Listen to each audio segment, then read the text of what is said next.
They be a long afternoon, so everyone please get comfortable to the Heritage Hall. And at this time, our vice chair is not here, but he will be here a little bit later. I'm going to turn everything over to Commissioner Godwin and let him lead us in the invitation and the fleet, please, sir. And that was stand. That was all it does. Most gracious and almighty God, thank you for this day. Thank you for your wisdom, your knowledge, and understanding. And thank you for each one here. And we pray, Lord, that the direction we go is always following you because you always lead us the right way. Now bless those that's leading this meeting, Lord, that we adhere to some things that we need to adhere to and then be guided in the right direction. Thank you for Sampson County, how you watch over it. Thank you for the people that we serve. And Father God, we can do nothing without you, but we can do all things through Christ, which strengthens us. We give you glory for this opportunity and honor for who you are and what you're going to do and what you have done. Thank you for being so gracious and merciful to us. And then, Lord, we say thank you for being so good. And we give it all to you in the glory, in the majesty name we know. Jesus Christ, we say, amen. Amen. Those prayers to fly. What? Pledge allegiance to the flag of the United States of America and to the republic for which it stands, one nation, under God, indivisible, with liberty and justice for all. Thank you.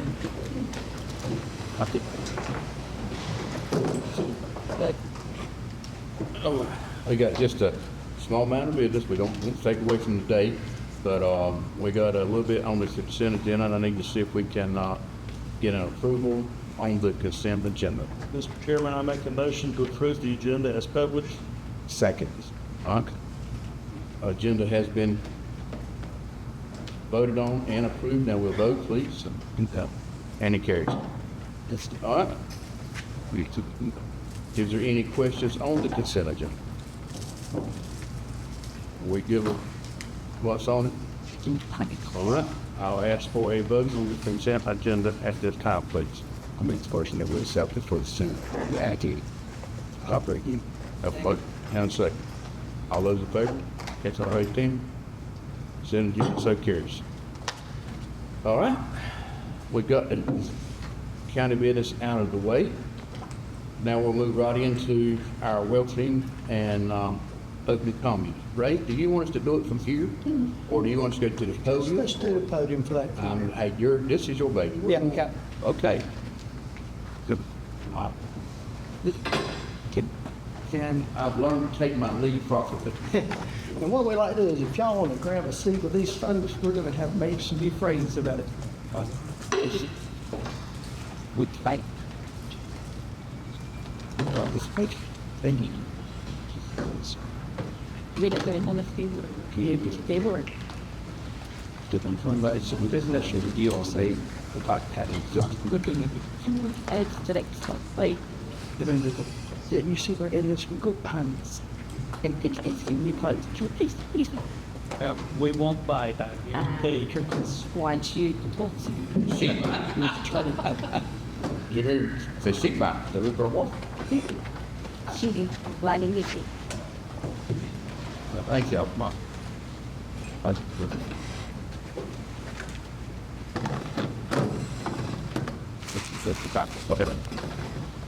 Hey, but just a little bit, so did better than my share bleach.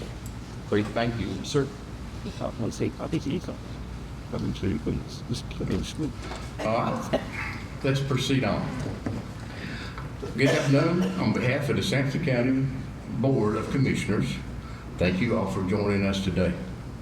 This workshop brings together many of our elected officials, the Sampson County Economic Development Advisory Board, Strategic Planning Committee, and key community stakeholders. Invitations were extended to all elected municipality leaders, their city managers, and county and town clerks, and other key stakeholders from across the county. Because our strong partnerships at every level of local government are essential for effective economic development. Today's workshop will focus on clarifying the critical role of local government that we play and everyone plays in fostering economic growth in rural and understanding counties in rural and underserved counties like ours, misconceptions and miscommunications can be a slow process. By coming together today to learn, share insights, and align our efforts, we can work collaboratively to better position Sampson County to attract new investments, create job opportunities, and grow a strong, sustainable tax base that benefits all our cities, towns, and county residents. That is. So, again, welcome each and every one of you here today. Thank you for what you've done so far. And at this time, it is my pleasure to welcome Mr. Alan Van to the podium. He is our new county manager, if you haven't already met him and introduced yourself to him. Listen, there too.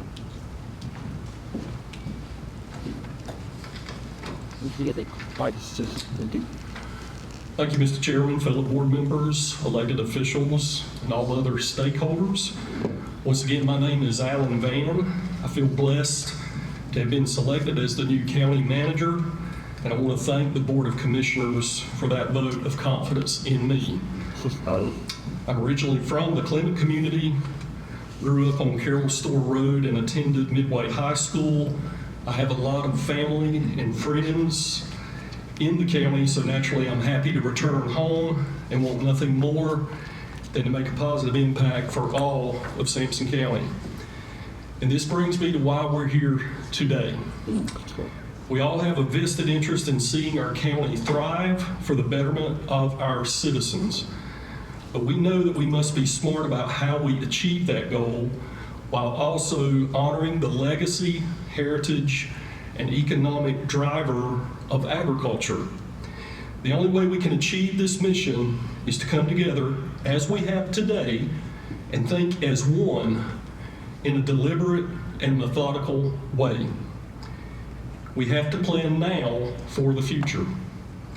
Ladies and gentlemen, I can assure you that your county management and Board of Commissioners are aligned and share completely in this vision. Thank you all for being here today. This gesture in itself proves that you share in this same vision. And now I'd like to turn the meeting over to Ray Jordan, Director of Sampson County Economic Development. Allison. Sir, thank you. Thank you, Mr. Van, and thank you, Chairman McClain. Ladies and gentlemen, I join with Mr. Van and Mr. McClain to welcome you today. I appreciate you being here. As you all know, this has been a long process. We started early in January, and we're here today, and we're going to hear this workshop today, and we're going to talk about it just a little bit more. But at our presentation tonight, you'll receive the product of what Crystal has worked on along with you and a whole lot of other citizens across the county. But I would like to express my gratitude for you participating and being here today. I would like now to give you a snapshot of today's workshop leader and her experience. Crystal Morphus is the founder and CEO of Creative Economic Development Consulting, which is widely recognized as one of the Southeast premier economic development consulting firms. Since launching the firm in 2012, Crystal has led the development of 4 proprietary programs that reflect her entrepreneurial spirit and commitment into innovation in the field of economic development. Her career path spans both the public and private sector, which is very important, including a decade as a managing partner at Sanford Holzhauser Economic Development Consulting and leadership roles at Surrey County Economic Development Partnership.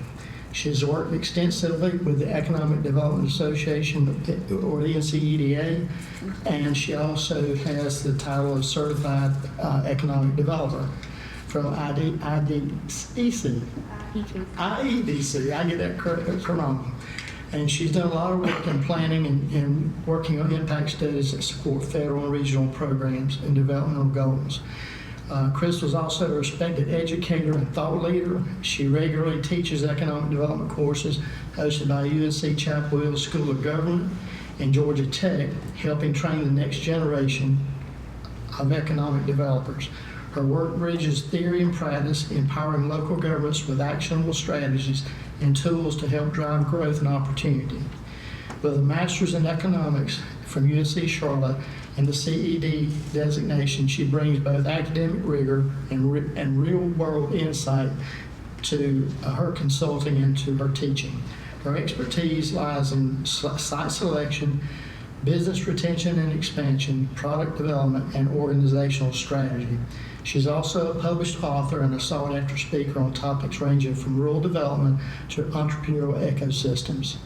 During today's workshop, Crystal will cover many topics, including the funnels of economic development strategies, discussing approaches and growth to growth and investment, tools and programs, including incentives, grants, and resources to support economic development, the role of local government and its allies, including what are our responsibilities and collaboration opportunities for working to create economic growth, as well as she's going to discuss trends that are impacting Sampson County. This workshop you'll find today will be a learning opportunity for each of us. It will be very interactive. It will also provide an opportunity for you to ask questions, share ideas, and connect with others in the room who are equally committed to building a strong future for Sampson County. Your leadership and collaboration can make all the difference, and I'm excited that each of you are here and for the conversations we'll have today. Crystal. Thank you very much. That was a wonderful introduction. I'm glad that you're recording that. When you said that to me on the day when I get, maybe want to turn this one off.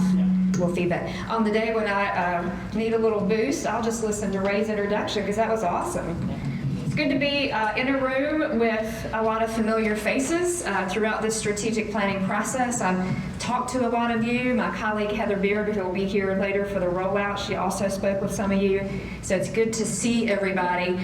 So I do live in a small town, and sometimes I think everybody knows everybody in a small place. But that is not the case, right? So we're going to go really quick because there's 30-some of you. I'm going to start this side of the room, and if you'll just give your name and the organizational hat you're wearing. And I say that because you could introduce yourself with the 8 or 9 or a dozen hats that we all wear in the community, but maybe the primary hat that you're wearing for this. We'll just go really quick. That way everybody knows everybody. I'll start here. Just do quick introductions. Okay, my name is Deborah Ellerby, and I'm an alderman for Harold's Bend. Good. I'm the Sampson County Finance Officer. Nancy Dillon, Sampson County HR Director. Cody Smith, up to Public Works, Commissioner Newton Road. Sheila Barefoot, Sampson County Tourism. Paul Allen, Sampson County Attorney. And Alan Van, County Manager. everybody make sure you meet Alan when we have breaks and stuff so that he can get to know everybody. I'm Jennifer Holcomb, and I'm with the Economic Development Partnership of North Carolina. I cover a 10-county region that's Sampson's waterway gate. Chuck Spell, Chairman of the Advisory Board of Economic Development, Sampson County. Amanda Bradshaw, VP for Workforce Development, Continuing Education at Sampson Community College. Thank you. Jeff Nethercutt, retired, CEO of Star Communications. We all want that retired word at some point, right? From the Sampson County Commissioner. Well, I'm a Pleasant Park, City Wedding. Alvin Lamb, Sampson County Commissioner. Alan, I'll just say we're going to do some group work, and so you might want to find a team here in a little bit. I'm gonna see what the table looks to bed when I move. I got it. Yeah. Right here. Lethan Lee, Sampson County Commissioner. Control. J.P. Duncan, Clemson Manager. Greg Warren, Mayor of Newton Grove. Bill Scott, Economic Development for the local board. Craig Richardson, Economic Development. Young. Your respective Mayor Pro Tem City of Clinton. Thaddeus Dodwell, Commissioner for this year. Alice Butler, Mayor for Roseboro. Joel Frick, also first time Commissioner. Anna Summer, City of Clinton Finance Director. Here my hearing with Larry Banks. Yeah. And I'm also Vice President for Business Development at Sampson Regional and Economic Development Board. Good. And we're not going to overlook our videographer. Jean, I'm the PIO of Sampson County Government. Great. Yes. I'm Stephanie Fulton. I'm the Clerk to the Board of Commissioners. And yeah. I'm Anthony Goodman. I work for the Sampson Independent. Good, good, good. It's good to have everybody here. So this is a workshop. And for those of you that looked at the agenda from 2 to 5 and thought, oh my gosh, how am I going to listen to somebody for 3 hours? I don't want to listen to myself for like probably more than 45 minutes. So this is going to be a workshop, and it's going to be interactive. So the first thing I'm going to do is I'm going to get you out of your seats. So just kind of hold with me here. I'm going to get a couple of Okay, Good. I'll tell you a funny story. So I was talking one time at a podium, and this phone was going off in the back of the room, and it rang until it went to voicemail. And then it went off a second time, and it kept ringing until it went to voicemail a second time, and it got me really distracted. I was kind of irritated about it, and I finished my talk, and I went to my seat, and the woman next to me said, "Is that your purse? That was your phone going off the whole time?" So I tried to put mine on vibrate. If I could get the two of you to step up here, you're going to be my example volunteers, so that everybody gets this. Okay, remember rock, paper, scissors? Okay, rock, paper, scissors, shoot. Okay, so go ahead and do one rock, paper, scissors for me. Show me how to do it. Okay, ready? Ready? You did rock, paper, scissors, shoot. Okay, so remember, scissors cuts paper, and then what does paper do? Paper wraps rock, and then rock smashes scissors, right? Okay, go ahead and play one more time. Ready? Go. Rock, paper, scissors, shoot. So we have scissors and rock. So rock will bust up scissors. So you win that one, okay? So when we start this, so what is your name again? Yeah, let's go. Marcus, you've just lost to, is it Letitia? Letha. You just lost to Letha. So when you lose to her, you become her cheerleader. And you're going to follow her and go, Letha. You're going to follow her, and she's going to go play the winner of another game. And then whoever wins that, all of you are going to become their cheerleader. So eventually we're going to get down to where we're going to have two groups, all the cheerleaders behind one person and all the other cheerleaders behind another, and we'll take a pause and we'll play a final. There is a message to this, okay? But it also gets you up moving at 2 o'clock in the afternoon. So find a neighbor, play one game of rock, paper, scissors. If you lose, become their champion. If you win, go find a winner and play. Okay? Everybody get up and play rock, paper, scissors. Move around. There's a message. Okay. And just be a cheerleader. We're going to go find, follow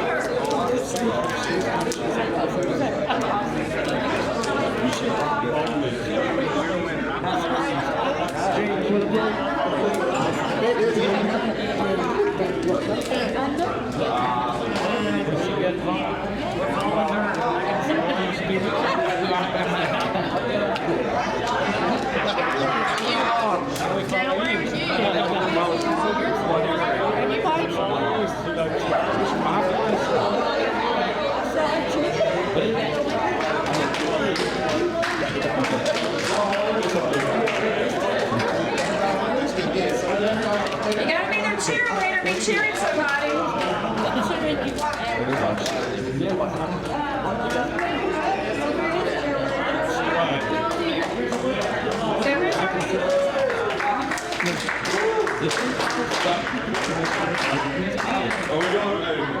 Okay. So do we have one on this side? Who's our winner here? Win? Okay, who's our winner here? All right, one final. If everybody's cheering for Win on this side, and everybody's cheering for Craig on this side. Come together. One final game. Let's not lose. Okay. Go winner. Go winner. I won. Okay, we have our winner. So there's a clear message related to economic development. In economic development, we are all competitors until we lose to our neighboring jurisdiction, and then we become their biggest champion because we know that there's spillover development of jobs and economic benefit. So we talk about competition a lot, but we use the word co-opetition because we become champions of others around us. So that's the message in the story, and you got moving around a little bit. So everybody give yourself a round of applause and come back to your seats. Yay! You got moving a little bit. I know that's right. What is that? So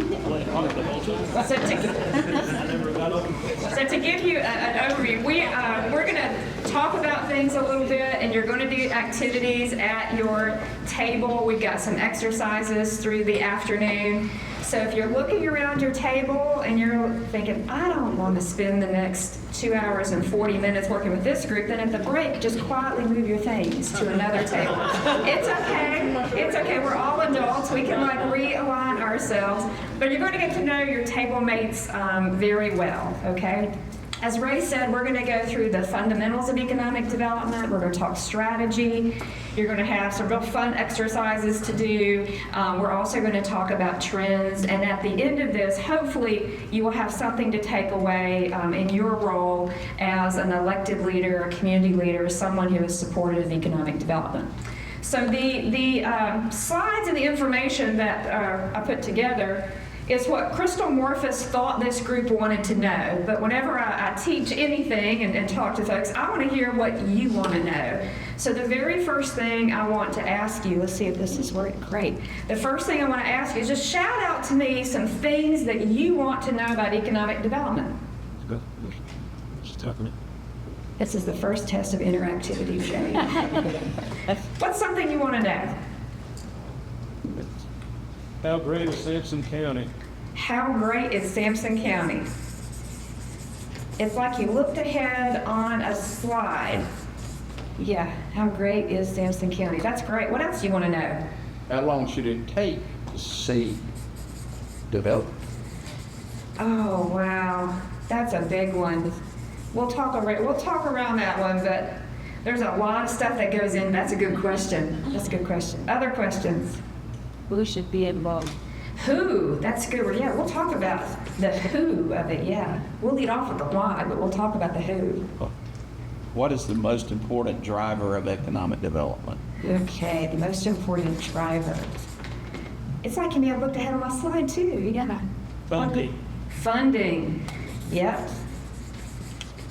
We all have great ideas, right? It's just where's the money for them? I could go around this room and everybody's got a great idea for economic development, but how are we going to pay for it? What else do you want to know? You'll be shocked I asked, how do we support existing industries? Oh, yes. That's right, existing industry. My first true main love in economic development, yeah. How do we bring business to? Yeah, business. We use the term attraction now, recruitment. How do we get it here? Anything else you want to know? What are the downfalls of economic development? Oh, wow, that's great. You know, I don't get that one a lot, but I was teaching a business retention expansion class in Kentucky a couple of weeks ago, and somebody came up to me during the break and said, this is a really weird question, but how do I get rid of a business? And that was the first time I'd been asked that, so I had to do a little quick thinking there. But yeah, downfalls. Anything else? Maybe how you balance it with citizen expectations. Oh, yes. So yeah, one of the things I talk a lot about is aligning expectations. Even with your economic developer, here's a good example. Some people think if they see their economic developer every day, that he's doing his job because he's working with local businesses to help them grow. Some people think if they never see their economic developer, he's doing his job because he's always outside the county trying to get somebody to come in. So really it's about aligning expectations. And also with citizen expectations, they think it can happen like this. I was in one community and they went to, I think it was the chair of the county commission, and said, we want you to get a Chick-fil-A here. It's not like you can build a Chick-fil-A. I mean, only Chick-fil-A can approve a Chick-fil-A. But the citizens sometimes think you, the chairman of the county board, can just make a Chick-fil-A happen, right? So what is the expectation there? Yeah. Good. Anything else? You can ask a lot of questions as we go through the afternoon. So if you decide later there's something else you want to know, make sure that you stop me and we can spend some time talking about it, and we'll make sure we get to everything that you want to talk about. So at your spot, Ray handed out a booklet. It is published by the North Carolina Economic Developers Association in partnership with the UNC School of Government. And this handbook, as we've called it, has been around for, I want to say the first publication was well over 15 years ago, and it's been through several editions and revisions. We didn't hand it out because my name is on there, but I was just happened to be involved in the last update to it. Some of the information I'm going to share with you is from this handbook. I encourage you to take it home. As an economic developer, I find that it is very exciting to read. Now, some of you may not be as excited, but if you need it, it will help going to sleep, read a few pages, it may help. But it's a really good reference guide. And some of you are representing municipalities, and some of your other council members may not be here. So use it as an office copy. Maybe you can read it and then pass it around to other people. Some of your department heads here pass it around. It's a really good bit of information on the very basics of our economic development infrastructure and systems in North Carolina. And I'm going to talk about quite a bit of this as we roll through today, but there's definitely more detail there. If you want more in-depth information than what is in this workshop, the UNC School of Government has a seminar workshop called The Essentials of Economic Development. It is targeted to elected leaders and volunteer board members. That's another really good resource. And if you are so inspired today that you want to make your life's mission to do the work that Ray Jordan does, UNC has a 1-week program, Monday through Thursday really, that dives more into all of these topics to learn more. And there are a lot of other resources for you. And I encourage you as leaders in this community that make really important public investment decisions, that you take every opportunity to learn things like the downfalls and things like how do you fund economic development and how long does it take and what do you need to put into it. I encourage you to spend a lot of time thinking about those things and learning more. So as we think about economic development, I could ask each of you for a definition of economic development and I would get 30-some answers. We can relate pretty much anything to economic development because it ultimately supports a better quality of life. And I could ask each one of you to define quality of life, and I would get 30-some different answers, right? So as you think about it, these are things that most often come to mind. Increasing private investment. If you think about the tax base of Sampson County, of any community, commercial and industrial revenue pays for the public services. When communities do cost of services studies, typically every dollar that you spend on residential development, the county will have a loss of 20 to 30 cents. The residential returns sometimes even 60-some cents or 70 cents on every dollar that you spend on services. Conversely, commercial and industrial development will pay more than the dollar you invest. Sometimes that's $1.20, sometimes it's $1.75. Agriculture also is a net gain to the community because they use very few public services.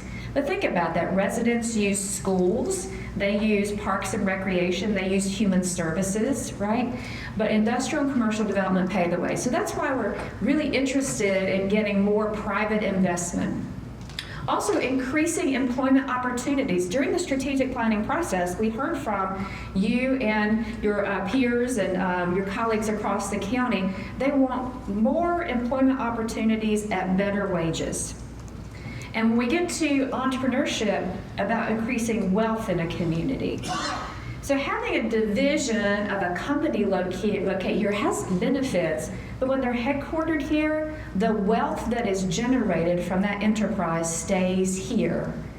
That's why when you have communities that have a lot of headquarters companies, just think of the good things they do. I mean, that's the name you see on the back of the soccer t-shirts, right, when your kids go play soccer. It's about increasing that wealth stays in the community. So I want to talk about why, we'll get you talking about why too. Why is North Carolina involved? Well, as you know, the North Carolina economy has changed tremendously. I am a North Carolina native, and the state that I was born into is much different than this state is here today. Some few years ago, we now have more people that moved here than was born here. The state's really transformed. We've had a lot of historic change in our textiles, tobacco, furniture, and some of our other historic legacy industries that we call them. We've also had a lot of wonderful public investments. Just over my lifetime in North Carolina, think of the investments we have made in education. We used to be near the bottom of the list of 50, right? But North Carolina is not. Think of the 16 campuses we have in the UNC system and what drivers they are, and the 53 community colleges across the state. The significant public investments that we've had. Also, North Carolina is involved because of competition.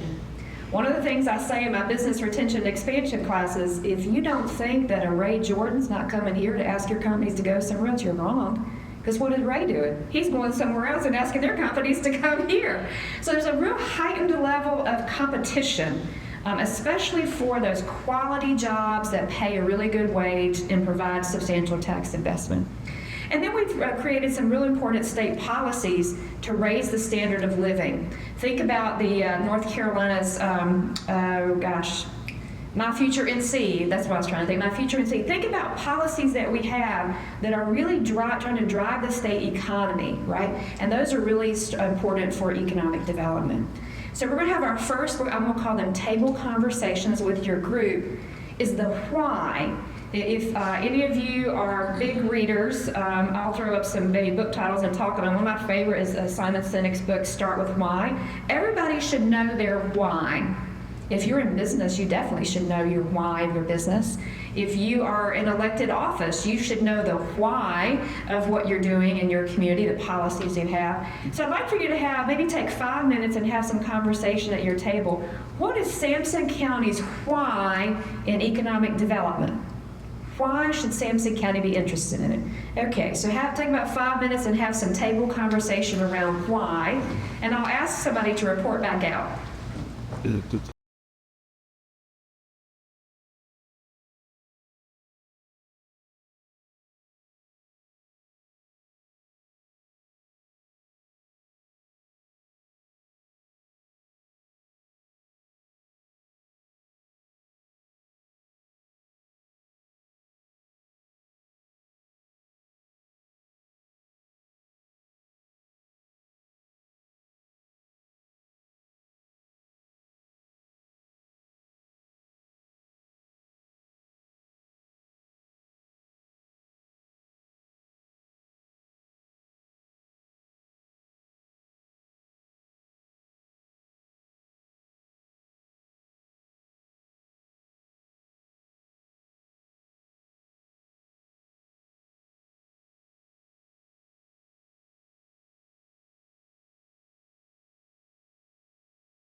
First, she jams.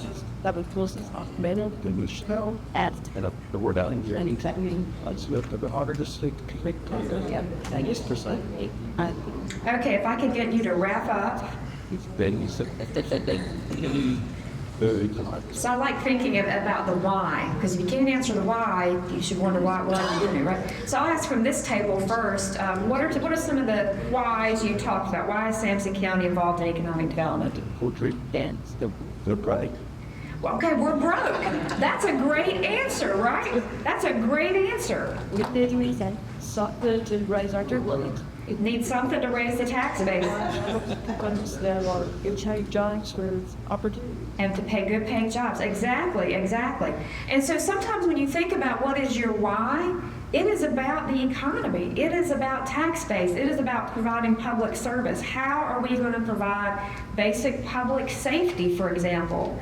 I mean, and then think about all the amenities that folks want on top of that, but think about public safety and human services, and you have to have funding to do that. And veteran communities do not pay enough for those services. That's a great why. That's a great why. So what did your table here, the second table, what was your why? In addition to some of the ones they said, Tier 1, we're a Tier 1 county, and the only way to improve that is to increase the tax base and create jobs, higher wages for citizens, provide more and better services for citizens. Keep the tax rate for citizens lower because you've increased the tax base, and diversification of the tax base, meaning we don't lessen the importance or significance of agriculture, that we have to diversify.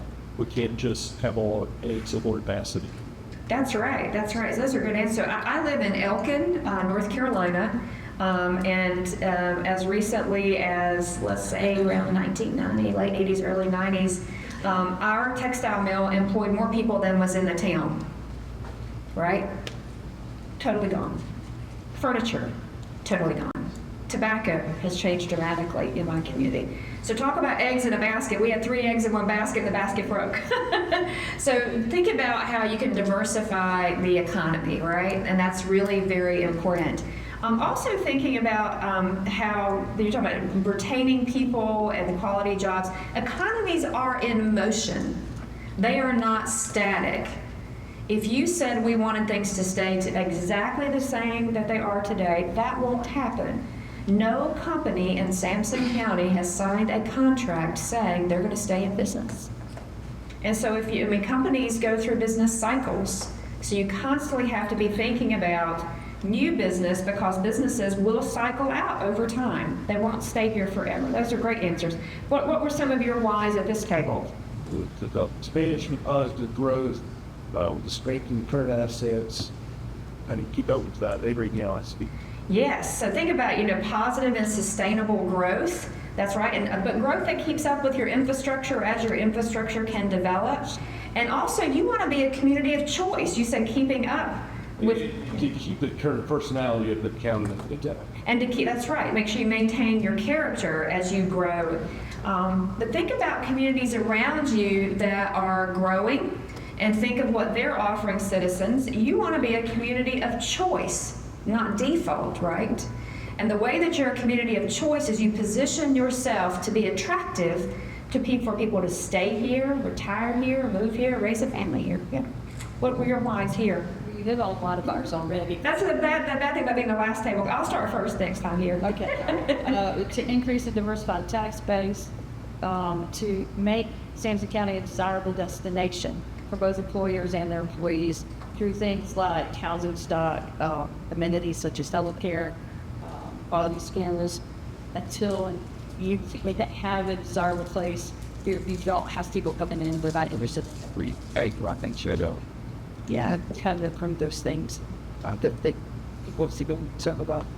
That's a great, so one of the things that can be a take-home homework exercise is that maybe a council meeting or workshop, define what a quality place means in your locality for your community. What is quality place? You mentioned education, you mentioned healthcare, public safety.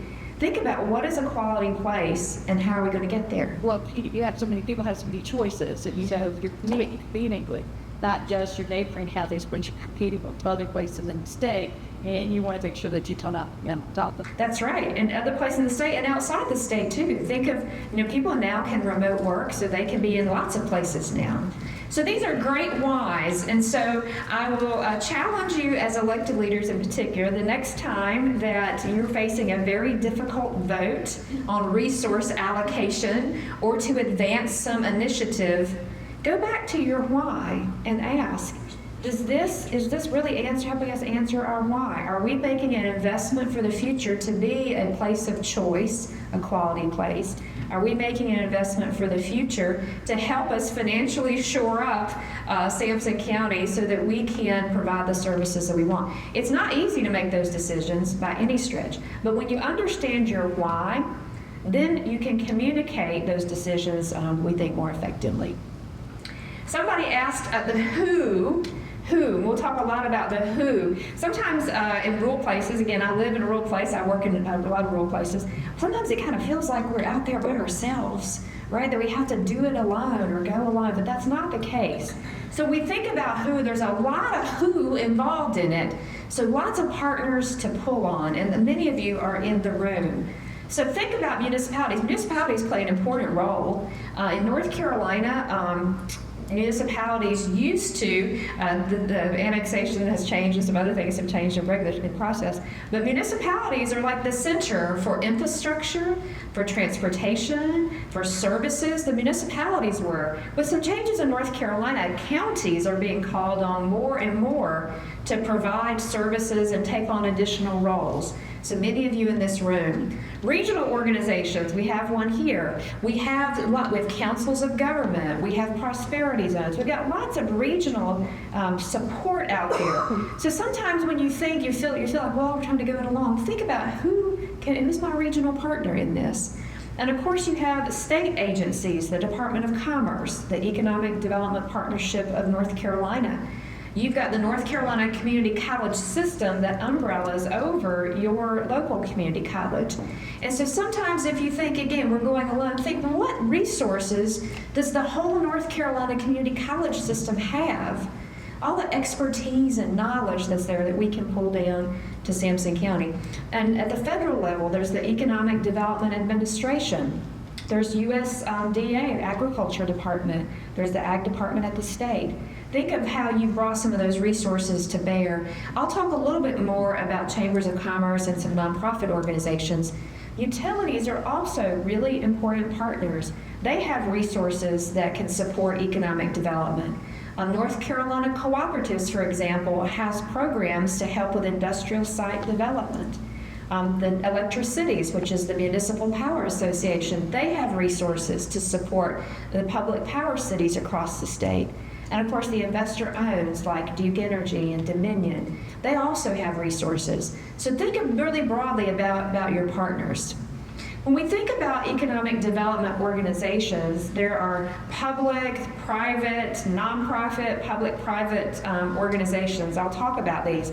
So think about how not only do you have like a department for economic development, but there are others as well.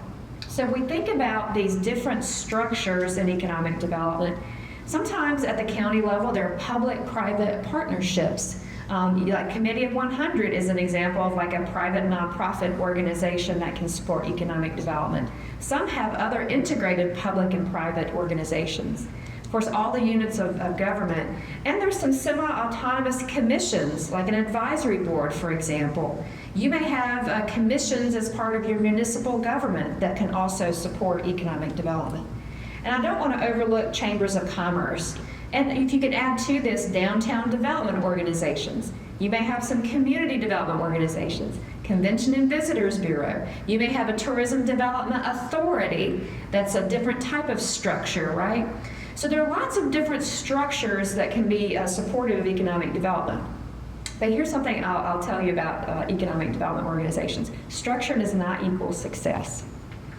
Sometimes we are working in communities and they'll have a county department and they will say, we need to reorganize because things are not working here. We're going to become a public-private partnership.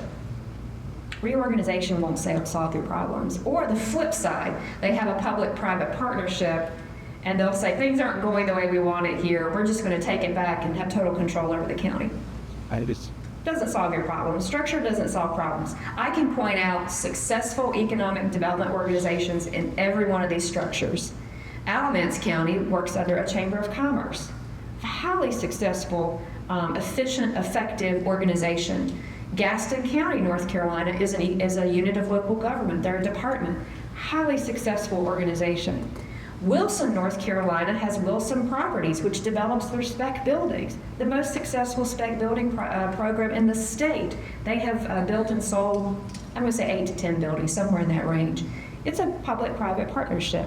So I can find successful models in each one of these, and I can find some unsuccessful models in each one of these structures. So think about that. Structure does not equal success. When we talk about the drivers, it is leadership, it is resources, it's leadership, vision, resource. We talk about drivers. So thinking a little bit more about some of the participants and what they do. I put Ray's picture. He didn't know I was supposed to do that. I picked when he was really happy and smiling when he was having a good day in economic development. So think about the things that they do. And you know, I'd encourage you, if you really want to know what Ray Jordan does day in, day out, do some job shadowing like kids in middle school do and learn a little bit more. A lot of promotional information. One of the things I say about economic developers is that they will curate and tell the community's story. And I say you should tell your story so often that others tell it for you, because if you don't, people will make it up. So he is really producing promotional information, providing a lot of data. Businesses call him and they want to know, what's the labor force doing? What's the unemployment rate? Who's growing? Who's expanding? What business clusters are doing well here? Which ones are failing? A lot of important information. He maintains available sites and buildings information. If a company wants to expand, they'll contact the Economic Development Office and they'll want to know what buildings are available, what sites do you have, and what due diligence has been done on them and what site planning has been done. He does a lot of work with existing business. The majority of investment come from existing business, so cultivating those relationships so that they stay here is really important. But also business attraction. We'll kind of talk about these strategies in startups. He does a lot of convening for partnerships. Think about this. Think about the convening that has happened throughout the strategic planning process. Oftentimes in economic development, we use sports analogies. Like Ray will be the quarterback of the team. We love sports analogies. But it's true. It takes a team. One person cannot land a project. One person cannot do a business retention program. One person can't do this. It takes a team of people. And we'll talk about a lot of these team members. He has to stay current on information, because you will ask him, what does Senate Bill fill in the blank mean for businesses in our community? And you expect your economic developer to know what the bills that are moving through and how they'll affect business and industry and relate that information. And look at this last one. Keep your leaders informed. That's what he's doing right here today. The strategic plan rollout tonight keeps the community informed. This is just a piece of what he does, right? These are some of the major components. And I put Ray's picture. This is for any economic developer. And Ray, do you have a team of 10 doing this? Is that right? 10 staff people? Yes, oh yeah. It's a lot of work. So think about that. And I'm sure Ray would welcome you to come and shadow and talk to him some more about what he does. But this is what a local economic developer does, and many other things, but these are some basics. I mentioned some of your regional folks call out here. Of course, you're in the Sand Hills region. North Carolina is divided up into prosperity zones. And so there's Sampson County on there. And so North Carolina has a lot of regional resources. Some of you may work with your regional council of governments, for example, but know that there are regional organizations. And also, in addition to this one, there is the North Carolina Southeast, which is a 20-county economic development region that does a lot of the external marketing for business attraction when we talk about that program. So you've got this umbrella group that's helping you with all of your marketing and attraction. Because I will tell you, when you sit in front of a company, they don't understand county lines. They don't understand municipal lines, right? They just want a geographic location that makes sense to them. Here are some other participants We think about the regional group. This is what regions do. They market the region, they work with state and local developers on regional issues. Think about regional transportation or maybe even some regional infrastructure. And think about how they market externally to generate what we call leads, companies that may have an interest in your community. Think about how these regional players also can help with other things other than leads, promoting your product, doing some research. We'll talk a lot about talent later. But they have a lot of resources because they're more specialized, where a Ray Jordan is more general for the entire community. Regional folks are more specialized. And then we have the state level. Of course, the Economic Development Partnership of North Carolina leads the state's marketing efforts nationally and internationally. We have offices across the world where we recruit companies from other countries to come here. They lead that. They also lead our tourism efforts as well. And then we have the North Carolina Department of Commerce. The Economic Development Partnership is a public-private partnership. They receive money from the state, but they also receive money from private investors. So remember a couple of slides ago when I said public-private partnership? That's an example at a state level. And then we have the North Carolina Department of Commerce. A little bit more on the who. These are a lot of allies. These people are important to economic development. They help us in many ways. They help us understand financing. They help us with utilities. They help us with transportation. These are oftentimes key funders of economic development. Probably some of these are represented in your Committee of 100, for example. And some of you may think about how they can be very important information sources. Sometimes a company, the first person they'll talk to about an expansion may be their law firm or an engineering firm or an accounting firm, right? They may talk to them before they talk to you. These can all be excellent ambassadors for Sampson County. And at the state level, there's a host of organizations, departments that are important to economic development. For you, the Department of Ag, of course, is critical for economic development. Environmental quality is very important to us. Public instruction, I could go on and on, so a lot. So this summarizes here some of our local, regional, and state, and some of the functions that they carry out. So what is a locality's responsibility? It is business climate, it is capacity building, it is making sure you are a place of choice. At the regional level, there can be some regional solutions to infrastructure. It's a lot about workforce. People go across lines everywhere, developing clusters, marketing, and the state, the overall state strategy is at this high level of creating this positive business climate. And if you didn't know, North Carolina regularly ranks near the top of like the best state for business. You will hear that over and over again. Like we're one of the top states now for people to migrate to. You'll see them moving in. Same thing for business. We're one of the top states for business, oftentimes number one. Okay, so the next table conversation, I'll have you spend about 5 minutes. I'd like for you to talk about the relationships that Sampson County needs to strengthen to be a stronger together. Think about the partners you have, but maybe you need to strengthen those relationships. Maybe you need new partnerships. Maybe in your municipality, you need a different partner to fill in whatever the blank is, right? So I want you to spend some time talking about relationships. What relationships does Sampson County need to strengthen to be stronger together? And I'll give you about 5 minutes to do that. Okay?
green is open. Okay, I'm gonna start at this table, at this end of the room. Since last time, everybody had already said all the answers that they wanted to say. I'm gonna start at this end of the table and ask you, who are the partners you want to strengthen relationships with, add new? So we talked about schools and community colleges, strengthen that because it is such a big driver of industries coming. Then we talked about it, the industries within the county, strengthen that relationship. You want the city and towns to be with our county, to have a good relationship, to strengthen that. Then we talked about reaching out to legislators and other counties. Those are great. Those are great. I like that you led off with education. I'll say that in economic development, we used to say that we had the realtor's mantra, the 3 L's, location, location, location. But now I say the 3 L's are labor, labor, labor. We'll talk a lot about talent, but it's really important. So what partners did you talk about? We mentioned NCDOT and then also other counties for widening roads to us, USDA and FSA, and then the idea was to create a marketing department for the entire county. Oh, that would be great. A marketing department for the entire county. Ooh, I like that one. That one's forward thinking, yeah. Okay, over here, what did you talk about? Are they defaulting to you again? I think so. That's okay. We talked about needing stronger relationships, just like we're here today, building those relationships with the municipalities. And obviously with us being right here at county seat in Clinton and working to enhance that relationship with the city of Clinton as well, maybe using the COG more efficiently, making sure to network more with elected officials at the state and local level.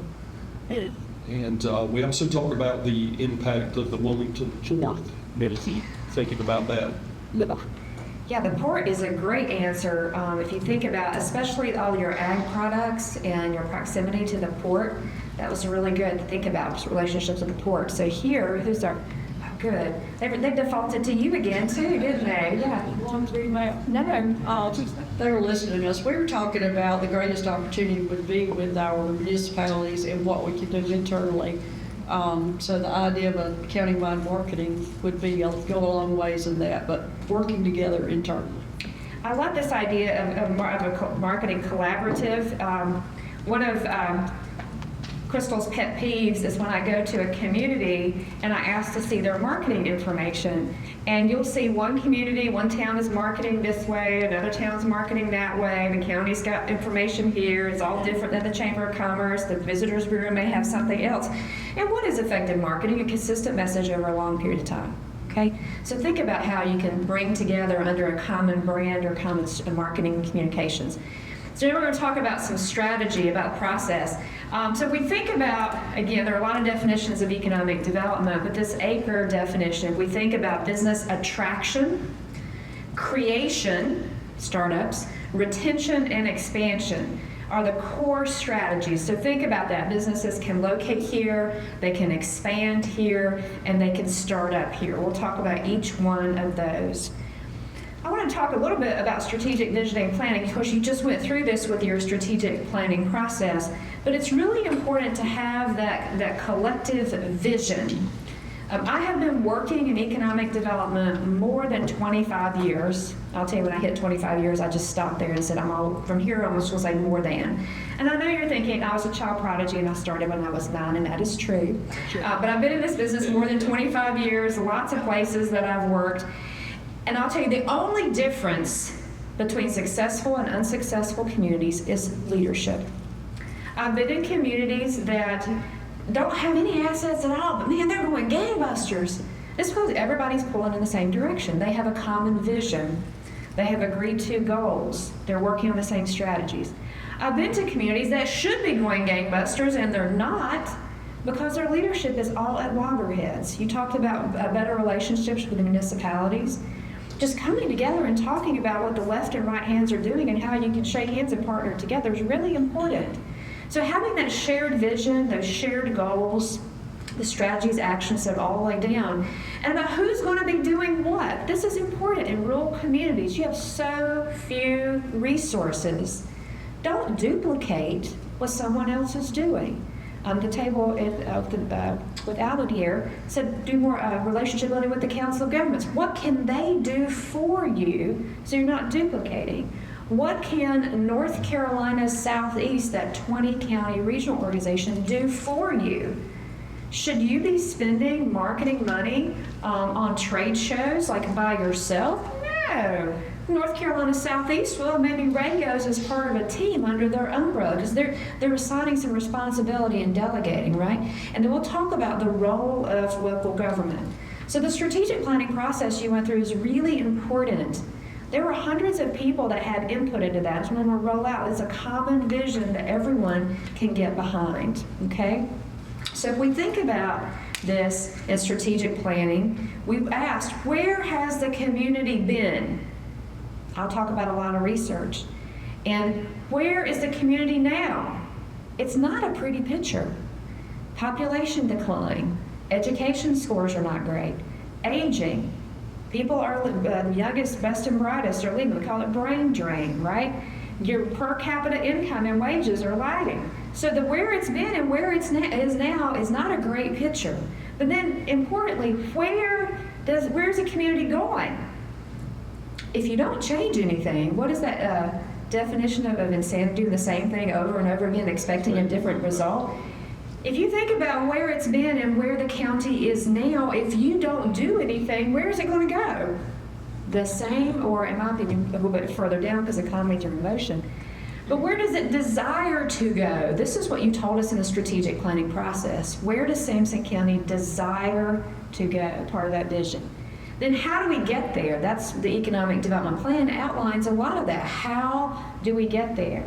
And then measure the progress. How are we going to measure some progress? We have some metrics in the strategic plan, right? So this is really important to think about. Some people said we want to keep it exactly the way it is. There's probably some elements you want to keep exactly the way it is. It's a safe place, right? It's a place where neighbors know each other. It's a place where you have a lot of faith-based organizations and a faithful community. There are a lot of things you want to keep about this place, right? But where does the community want to go in terms of the economy, keeping those things? That's important. Those are things that we talked about in the strategic plan. So I want you to have a little bit of conversation at your table now about where the community's been, where it is now, where you want it to go, where it's going, and the future desired state, where you want to go. So I'll give you about 5 minutes for that. This is part of we did a lot of this in the strategic plan, but I think it's important for you to have a few minutes at your tables talking about where we've been and where we want to go. So take a few minutes for that. Good.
Okay, I'm gonna call time, and this time I'm gonna start in the middle and kind of filter out a little bit.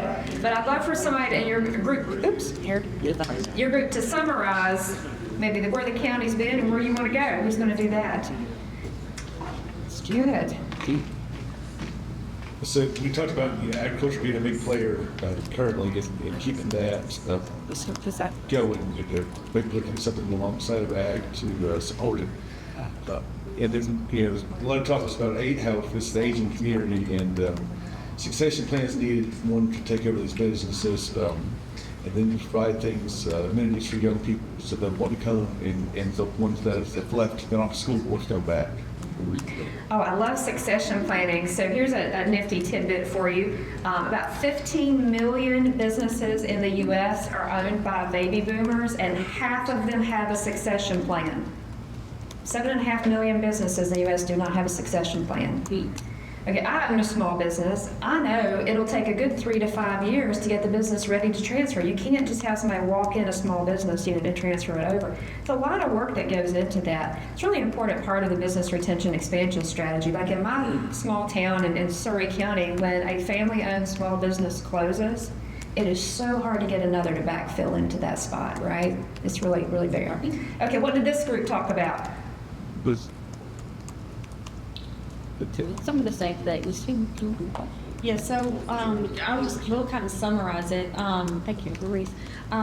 We talked about looking back at maybe some of the unintended consequences of delayed decision making or not moving forward and planting the seeds that 20 years ago would be producing the fruit that we need today. And recognition that that's where it leaves the community now is having to kind of restart that, and whatever that means for now, kind of facing the unintended consequences for some of that delayed decision, or also, the example of the environment changes, the industries change, technology and regulations, and the ushering people to college and insisting that the way of the future is the 4-year degree, and that's what everyone does. And then those youth have left the community and there's not been something to return to. And so now we're faced with we ushered everyone to a higher level of education. They've gone other places for the jobs, and now how do we give them that job opportunity and opportunity to return? And then we also talked about the ongoing rebuilding and kind of replanting those seeds. So that we don't continue to miss opportunity, but we can propel forward. Great. We in economic development, we use the term missed opportunity quite a bit. And so, for example, the Economic Development Office can share with the community the number of missed opportunities, the number of requests for information that come across the desk that you can't respond to because you don't have the infrastructure, the sites, the buildings, the workforce, or whatever you're missing. Yes. Along the same lines of what she just stated, as far as the youth leaving, we talked about, it used to be that the people that lived here, worked here, they stayed here. But then when you have the youth leaving and you have nothing to bring them back, obviously that presents a problem in itself. And the fact that you have more people going out of the county for work than maybe are coming into the county, not maybe, but are. And I like the comment we had here about changes in the quality of life for your younger generation versus your older folks, as far as differing perspectives about that and what we think may be something good for the quality of life here doesn't necessarily align with the younger generation to, for all these different things we've discussed that we need really to bring them back. So, and then just the changes with the whole landscape of agriculture itself has changed. Some of the other industry we had, like someone mentioned Turlington Lumber, it's no longer in business from years ago, the sewing factory and things like that. So in that regard, the whole landscape has changed. Yeah, if you want to know how it's changed, talk to somebody who's under the age of 30. I mean, how many of your kids or grandkids didn't want to learn to drive for a long time? gosh, well, as soon as we could learn to drive, we were on it, right? That was the ticket to freedom. Some of them don't even want a car. They want to be in a walkable community, right? I mean, things are very, very different, very different. But, yeah. Go ahead. What did you talk about? I think ours can be kind of summarized at it's a difference in mindset of openness versus older generation and newer generation. You have an older generation in the way that business was once done, and we've talked a lot about the desire of where the community wants to go, and there's a desire for that change and to move forward in the future, but the question remains is there a desire then to be open-minded and willing to accept the newer generation and the way that they do things as opposed to the way that was done in the past? Oh yeah, who in this room really likes change? I see one hand over here, okay? Really likes change, right? So I'll just say, where's the community going if you don't change? Okay? The same result.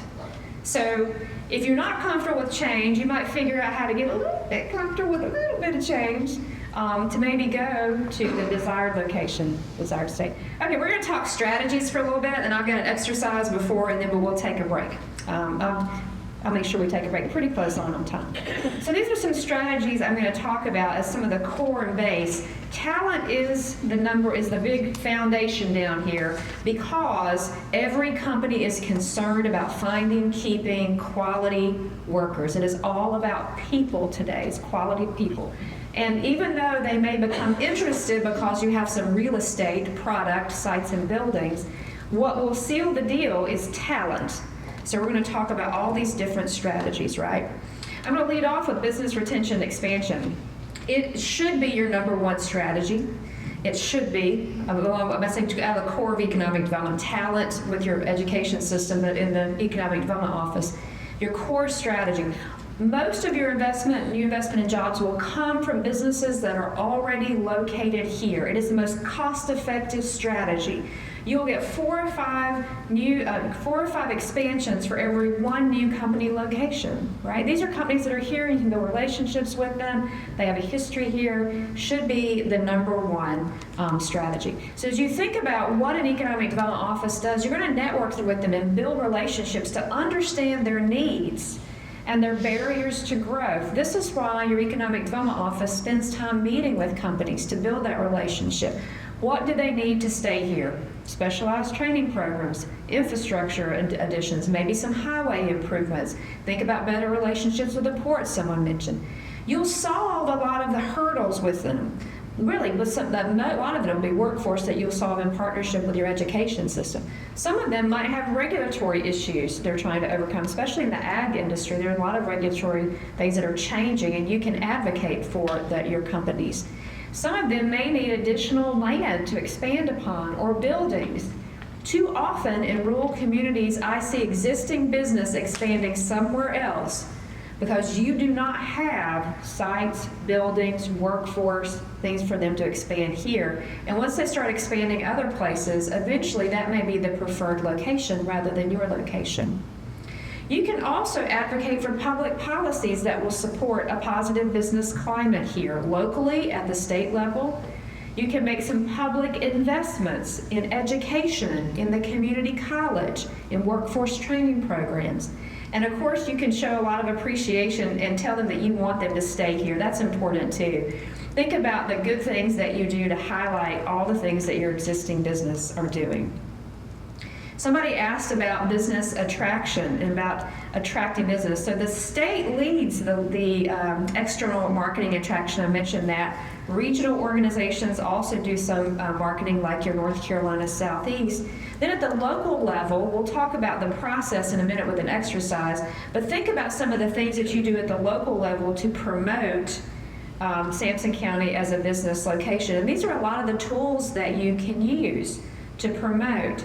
And I'll tell you, website is number one. When corporate executives are polled and asked where do they get their information on a community about economic development, it's the website. And you need a quality website that is maintained and up to date. It was the first place that they stop. A lot of e-communications, sharing that story. Social media is important. Social media is not expensive, but it's time consuming. And Ray, again, you have 10 people on staff. It's very time consuming. And then there's some other things that you can do in terms of marketing. But I'll tell you, having a quality website and e-communications, using social media is very important in business attraction. So how does business attraction work? This data request, the information request, will come to the state or to North Carolina Southeast region. Sometimes it'll come directly to your economic development office, but usually through another party. And then the state works with localities to respond to that. Usually they're called a request for information, RFI, like a request for proposals, an RFP, or RFQ is an RFI, request for information. So that comes, and it's a lot of information. Sometimes it can be the equivalent of 200 or 300 questions about your community. Sometimes it's quirky things like how many times a year does lightning strike this site? That has to do with interruptible power, right? Sometimes they'll ask for, within a 2-hour drive, what are all the suppliers that I need for my company? Oftentimes they ask, detail the workforce skill sets, detail wage levels, detail your partners, all sorts of things. And then after you submit it, it's like it goes into a black hole, right, Ray? And you're like, where did it go? Eventually they'll come back and ask for refined information. Several times it goes back and forth with refined information. Ray was just telling me he has a set of utility requirements from a company he's going back and forth trying to get clarity on right now. When the company has narrowed down to a small set of locations, they visit you. So more than 25 years ago, when I started in this business, you got to do your sales pitch early in the process. They visited lots of communities, and I would stand in front of them, and I got to give the sales pitch. I got to market over all of our data problems, right? I got to market over it. Now, they do all their research first, and sometimes they only visit a handful of communities because they can find out so much about you before they even get there. So whereas 25 plus years ago, this was really a salesperson's job, it's really a data job. You only get to do the sales at the end of it now, right? Sales are still important. I'll talk about that too. And then as they go through several rounds of elimination, eventually they'll get down to some negotiations. And I'll talk about that. So as you think about Sampson County's targets, these are the targets we identified in the strategic plan. Of course, agribusiness, agriculture. Food is related to that because of your ag history. These are some of the targets of North Carolina Southeast that align with the skill sets and the assets of Sampson County. Aerospace and defense is a really huge industry in North Carolina and in North Carolina Southeast. We have so many military bases and exiting military in this state that this is a really important industry. Advanced textiles and then metal products. So if you think about the companies that Sampson County is going after, these are the targets. So when those companies come, this is kind of like a funnel. Sometimes we use the term site selection. It is really site elimination, not site selection. It is all about getting to the bottom of that funnel. I was a site location consultant in my earlier career. My whole job was to kick you out of that funnel, to lower risk for my client. And I was looking for reasons to eliminate you from the search process. Okay, if you don't have real estate, you're definitely not going to be in the funnel. But in addition to that real estate, okay, you submit a site, how is water and sewer there? You may say it's only 500 feet away. I say, I've got 3 sites over here that the water's already there. You say it's only 500 feet. I say, who's going to pay for that? Are the neighbors going to get mad? Can you get the right of way to do that? There's a lot of questions, right? Then due diligence. You say you've got a site that's got water sewer. Do you have a phase 1? No, we can get it. But I've got 3 more that have already got a phase 1 that tell me there are no environmental issues. Kick you out of that. Zoning. You've got all of this. Well, we have to rezone it. Kick you out. Why? Because you may have neighbors that come out and they don't want it rezoned. Are there restrictive covenants? That's actually can be a positive. Would you invest $30 million in a piece of property not knowing what your neighbor is going to do next door? No. You want an exit strategy, just like when you buy a house, right? And then you get down to a lot of other criteria. The goal is to get down the very bottom of the funnel. How hard is it? Somebody asked about maybe the length of it and stuff. There are about 10,000 organizations like your Economic Development Office in the country, 10,000 of them, going after about, let's see, I think it's something like a couple hundred significant projects a year. There are 100 counties in North Carolina and over 500 municipalities. Some of them have multiple economic development offices. And think about the buildings and sites that are in the database. It is highly competitive. Highly competitive. That's why business retention and expansion makes a lot of sense. You know those folks. You can build relationships with them, right? It's how are you going to set apart Sampson County? So here's your next exercise. I'm going to give you about 10 minutes to do this, maybe 5 to 10 minutes, and then we'll take a break before we report out. I want you to be Ray Jordan, your economic developer, and this request for information just came to your desk from the Economic Development Partnership in North Carolina.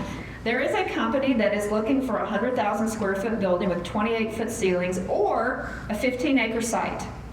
And by the way, about 80% of companies want or prefer a building. Why? It lowers risk, speed to market, answers all that stuff. They prefer that this site be zoned already, that it have some due diligence completed. They have water and sewer needs. They have some electric needs. This is actually pretty lightweight compared to a lot. They prefer natural gas. They would consider something that they prefer it. Broadband, about 150 workers with metalworking skills, and they want to know a lot of information about training programs. Now, put this down here. If you've not been to the EDC's website, you really should. You can use one of your devices to go to the website. They have a way to search for sites and buildings on their website. So the exercise I want you to do is I want you to be Ray Jordan. I want you to come up with about a 2-minute elevator pitch to this company about why Sampson County is a great location. You get bonus points if you actually propose a real site and do some details and stuff like that. But spend a few minutes and have a spokesperson identified that's going to give a 1 to 2 minute elevator pitch about why Sampson County is a prime location for this. And then when I say time in a few minutes, we'll take a short break, okay? So give a few minutes to work on this. So Friday.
Thank you. Really? You have to answer this. Okay, so if you can wrap up, what we're gonna do is we're gonna take about a 10-minute or so break, come back about, maybe 12 minutes, come back about 3:45, and we'll have someone from your group give the elevator pitch about why this company should locate in Sampson County. So come back at 3:45 from the break. On the break, I see a couple of you put on additional jackets in the room. I have to say, I'm not moving around, so I feel really good. Okay, this is an elevator pitch. Elevator pitches are not super long. So if you start like rambling, I'm going to need to do the gong show thing with you. You know, we'll have to wrap it up. Okay, so this is an elevator pitch. It's a short pitch. Okay, I'll start another tape. Another pitch about why this company should locate in Sampson County. Okay, who is our economic developer? Great. Okay, elevator pitch. Why should this company come to Sampson County? Well, in Sampson County, you have got a industrial park in the town of. That's not you, that's in the town of Newton Grove that is well suited for industrial. If you so desire to come into our town, we will put a building up, secure the loan to get the building. Our water and sewer can handle anything that you throw at us. We've got a 100,000 kilowatt line right in the edge of the industrial park. Natural gas will be brought in. There's a main line just a few miles out. We have broadband fiber optic at the edge of the park. A lot of the people around in the town come from farms that are used to working, doing metalworking and welding and such. And we have two of the nicest training facilities, one in Johnson County, Johnson Community College, and one in Sampson. Thank you. Excellent. Great job, great job, great job, great job. So I really like that strategy of build to suit the building back. So oftentimes you can find developers who do what's called build to suit lease back arrangement for a building. And we'll talk about spec buildings too a little bit in product. That was a great pitch. So who here is going to be the economic developer pitch? Okay, you just got nominated. Great. So give your elevator pitch. We don't have one. Oh, turn it on there. Say that again. So we don't really have one. We're just discussed, the possibilities across the county. I mean, we know that, Clinton has the park that possibly would have enough sewer capacity. Mid Grove has the land and probably the preferred location. The sewer capacity is going to be their biggest next role to clear. But I think that's probably important in such exercises to show what we're lacking in a bit. If I'm missing anything. So you have land, maybe not where the sewer is, but maybe you have some sewer where there's not available land, right? We have, it's Clinton Industrial Park, we have sewer and have a little bit of city capacity at least. But no existing building that we could work. That's right, yeah. And what will they do in the funnel again if they can find a building? They'll kick the sites out, right, for a quality building. So who is the pitch person here? I think they're pointing to you again. I don't know how, but anyhow, thank you. Very similar to what JB was saying. I mean, realistically, in the county, if it would be an industrial site.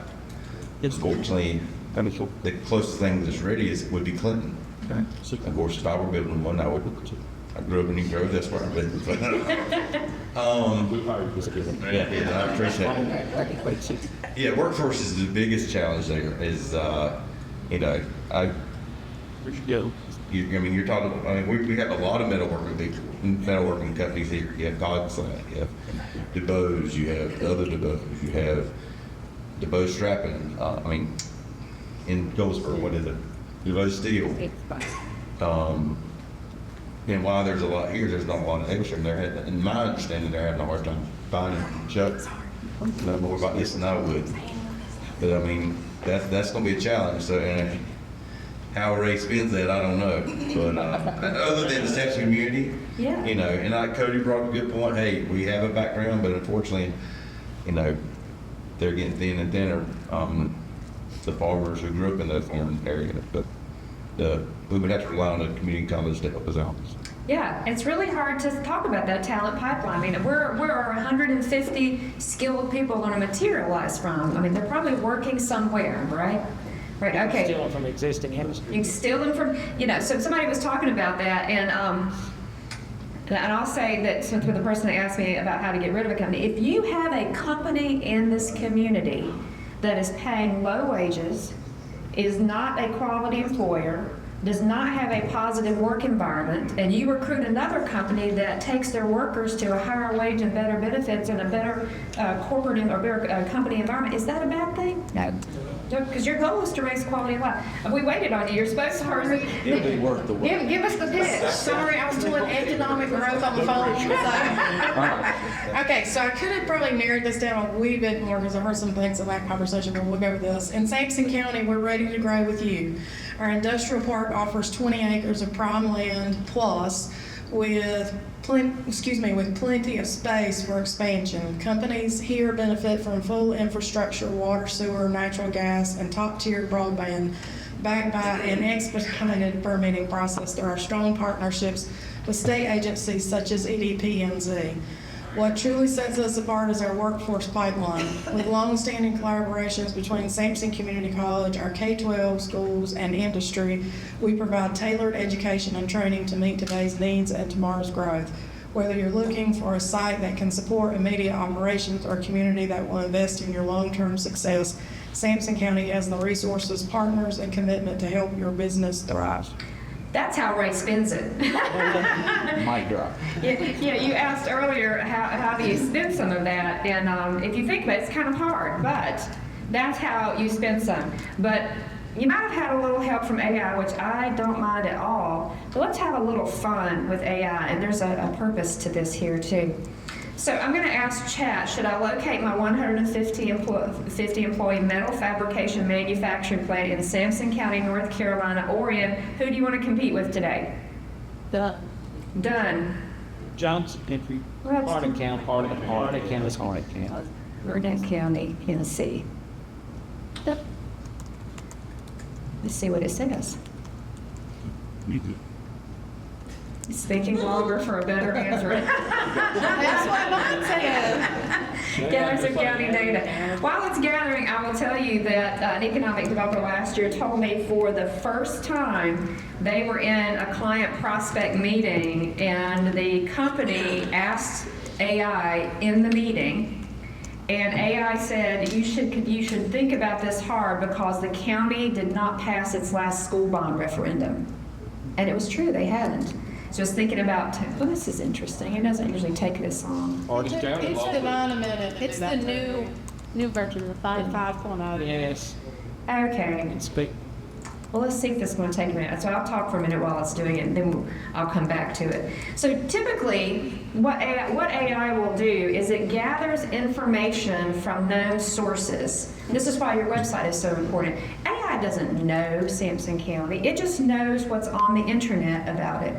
That's why it's so important to have schools information, why it's important to have your county website up to date, your municipal website up to date.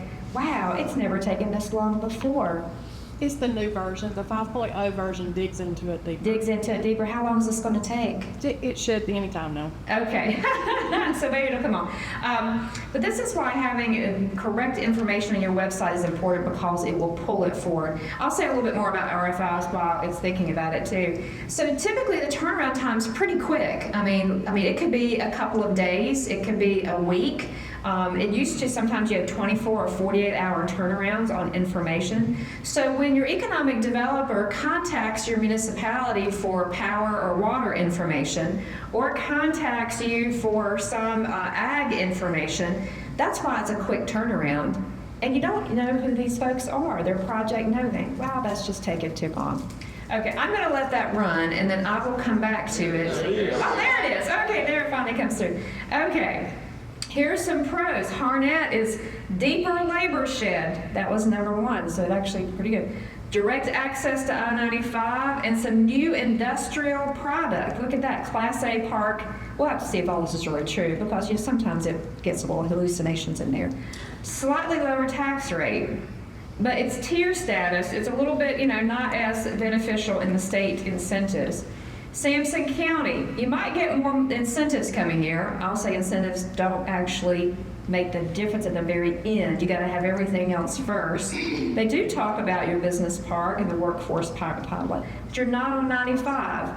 My recommendation is for fast hiring and outbound freight, Harnett County. If it's more important to you about operating cost, then Sampson County. So I want to just do this to share with you. This is some homework for you. This weekend, if it's raining, you're sitting inside, go to chat and just make up some projects, some types of companies you want to see here, and start putting in some of your competitors. What it will pull from is what it knows about you on the internet. Remember when we first got websites and everybody talked about search engine optimization, and the way you did that was you all used similar language and words to make your website pop up in the search engine? It's similar to that in AI, but the information that you put out there. So this is why it's important that you're all ambassadors and you all share really great information about Sampson County. Okay. I want to talk a little bit about some other strategies. Entrepreneurship. This I mentioned is so important because the wealth that is generated at these companies stay in the community. It stays here. You've got really important partners at the small business centers of all of our community colleges, and then the statewide network of the Small Business and Technology Development Center. So, again, since you don't have a staff of 10, Ray is not probably going to sit down and help companies write business plans. He connects them to other organizations that help them write a business plan, right? But he can help identify some resources for them.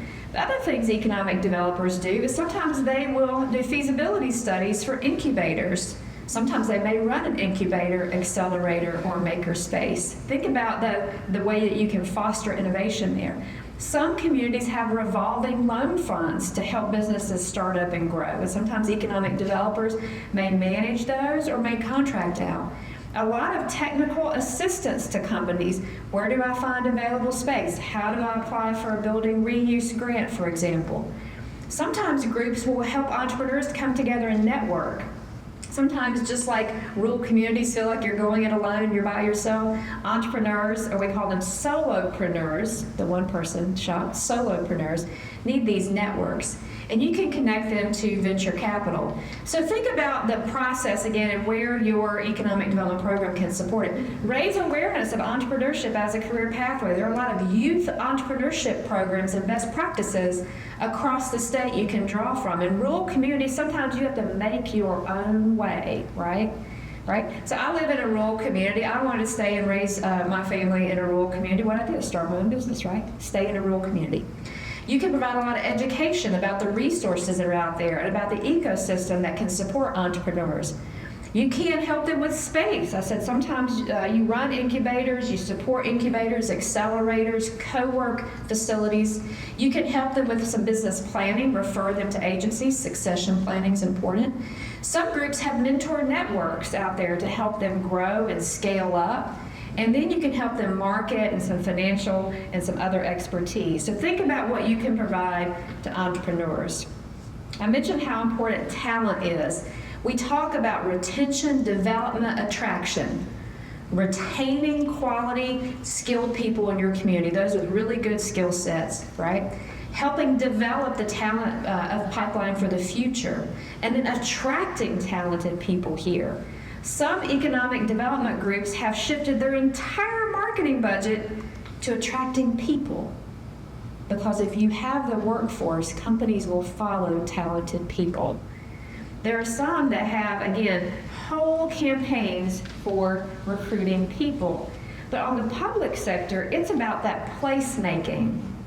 How to make it a quality place that people want to stay. That's public art. That's cultural arts and resources. That's parks and recreation. It's walking trails and bike paths. It's murals. It's all the things that make your community distinctive.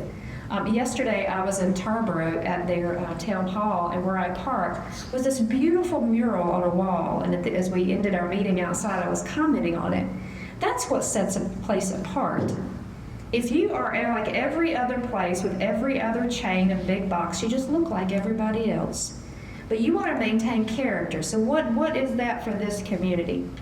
And it's also about a lot of business and education partnerships. Again, attraction, retention, development. Some communities spend a lot of time on attraction, retaining folks, and then developing. Also wanted to talk about capturing some outside dollars in, and this is where tourism comes in. So it's about outside money into your community. So when I am in Elkin and I spend money at a shop in my town, it's the $1 circulated. There's some economic impact and benefit of that. But when I came to Sampson County today and I've spent money at a restaurant at lunch, that's money from outside in, and that has a stronger economic impact. So that's why tourism is an important part of the economy. Tourism jobs, unless you're the business owner, typically aren't like exceptionally well-paying jobs, but the economic benefit is outside money in, and you've got a lot of opportunity here with your outdoor recreation assets. So think about tourism as part of that capturing new dollars from the outside in. And then we talked about product as our component, our part of our RFI. We talk a lot about having available buildings. Speculative, spec, or shell buildings, all they are is an economic development strategy. It's a marketing strategy. It's the hook to get companies interested in your community, right? And you have to build them in a good marketable location. You have to do a feasibility analysis. There are lots of ways to go about that. But having available buildings is important. Outside of a building, we call prepared sites shovel-ready sites. North Carolina has a certified sites program as a way to qualify sites as ready. I mentioned the electric co-ops, electricities, Duke Energy also have programs to help have sites that are ready. So in my early career as an economic developer, I stood in a cow pasture with cows in the background and told a company to just envision how your $30 million facility will look in this cow pasture, right? It did. I mean, they just went on to the next one. Ready, prepared sites and qualified sites. That will help set you apart from others. Product development is expensive in rural places because you don't have the private sector developing. If you were in Wake County, the private sector would be putting up buildings, the private sector would be building business parks, and then you have to think about the differing outcomes that the public and private sector want from a development. In rural communities, we see a lot of public-private partnerships and public investment to draw private investment that's leveraged out. We see these are really good models across the state. And I'll share with you, because this is expensive, and somebody asked, how do we fund it? There's some pretty unique things in North Carolina. Orange County, North Carolina, several years ago passed a 1/4-cent sales tax in which a large portion of it goes to economic development. It's called Article 46. It was set to sunset and they renewed it. It goes to education, but a good portion of it goes to economic development. It helps fund infrastructure, it funds small business grants, it funds marketing. They're the only community in North Carolina that has passed a 1/4-cent sales tax. Now, a lot of communities don't like tax. Who pays that 1/4-cent sales tax? A lot of people from outside your community. It's like an occupancy tax. A lot of others are paying it. One community tried to get it passed, I think it was Alamance, and it failed years ago. But Orange County that's unique. If you're looking for unique ways to fund it, that's unique. We've also had communities in this state pass general obligation bonds, in which part of it went to fund economic development product. The city of Winston-Salem passed a general obligation bond, and part of it went to fund the research park and a spec building program. Again, a unique way of funding.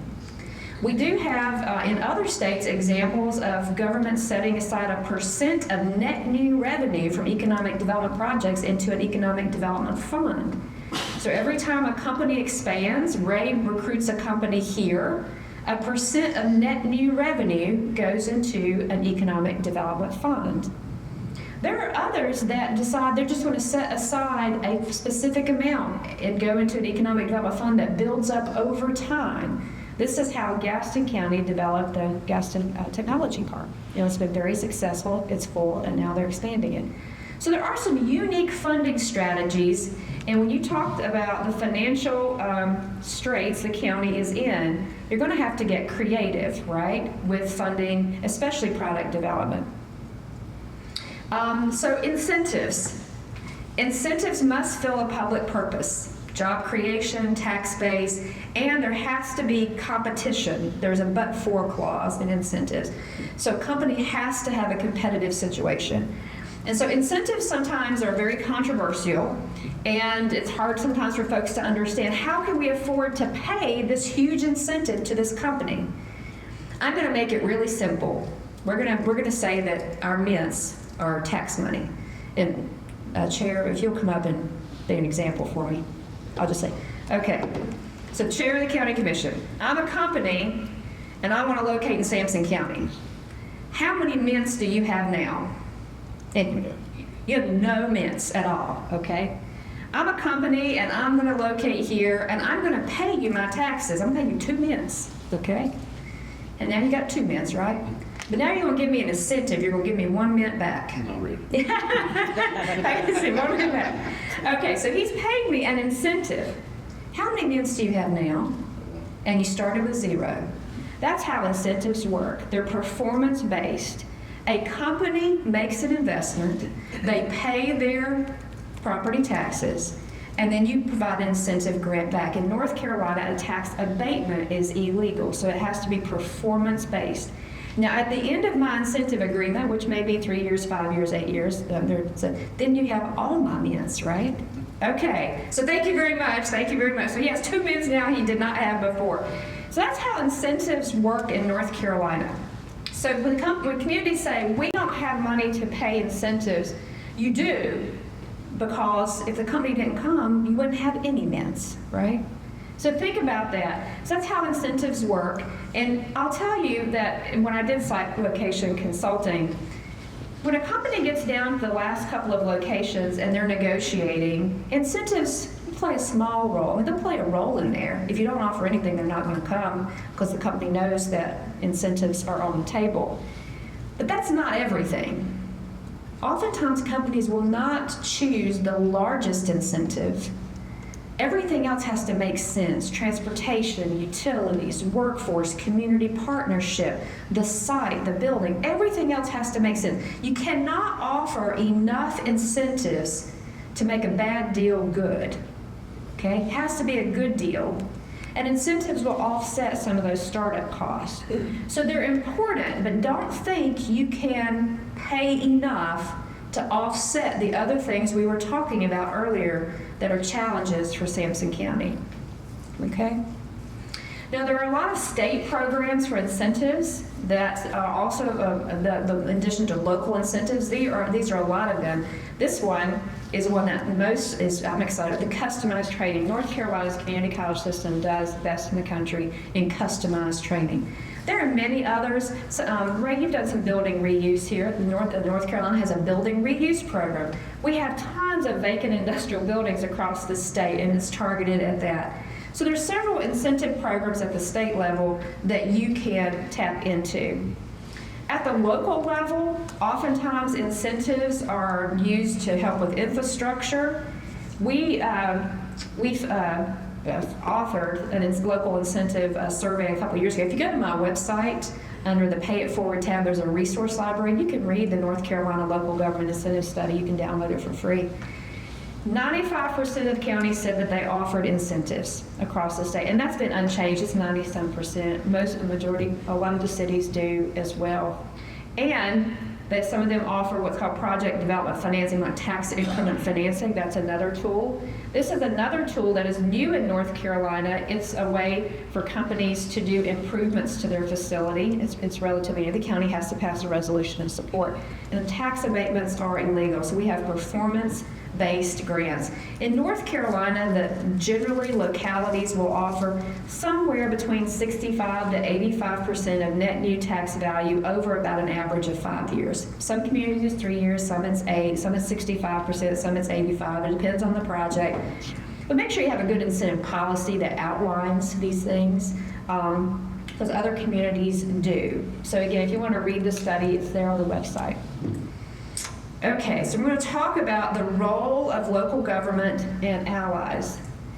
Let's see, I'm getting to some of my funding talking here. Make sure I answer questions as we go along. So many of you in this room are elected officials. We'll talk about your role. It's really understanding how economic development works.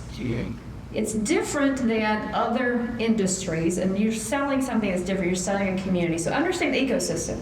So I applaud all of you for taking 3 hours of your afternoon to learn something this afternoon about the ecosystem.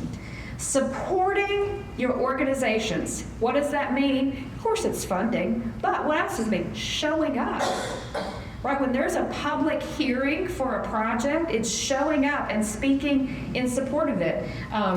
When I was in a community not too long ago, they were going to have a controversial rezoning for an industrial project. And I said, managers, your county manager, cannot call people and ask them to come speak on behalf of it, right?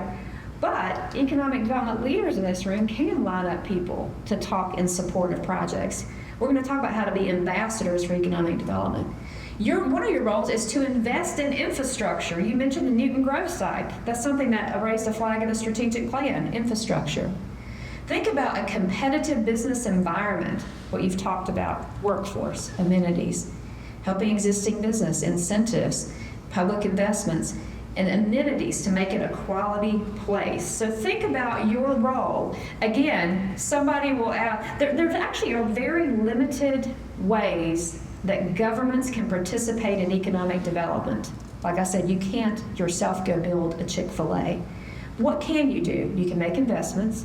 You can make sure you have policies that support business and ordinances. You can make sure you have business-friendly government departments, for example.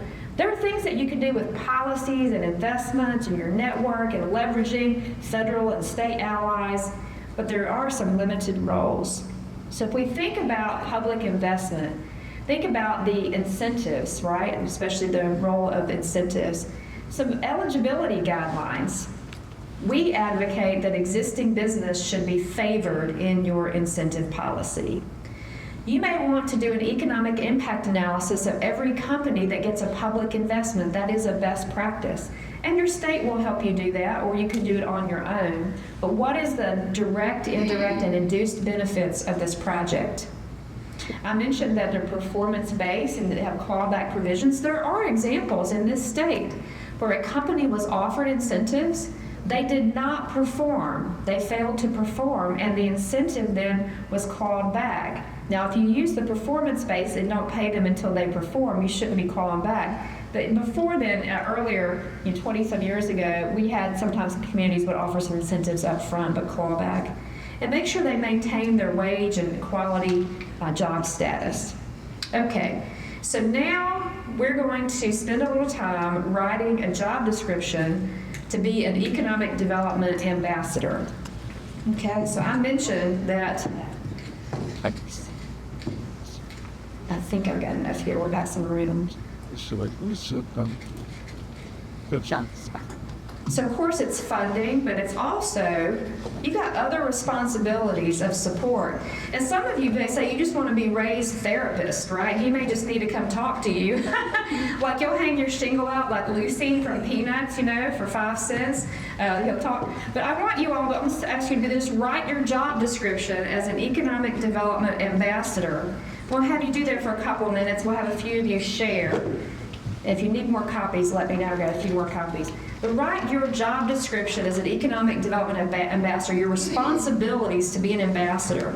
And some of the expertise and skills that you have to share. And notice at the bottom I've listed your compensation as it's just feel good.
Okay, so for this report out, I'm going to be like your 5th grade science teacher, and I'm going to call on somebody who hasn't talked yet.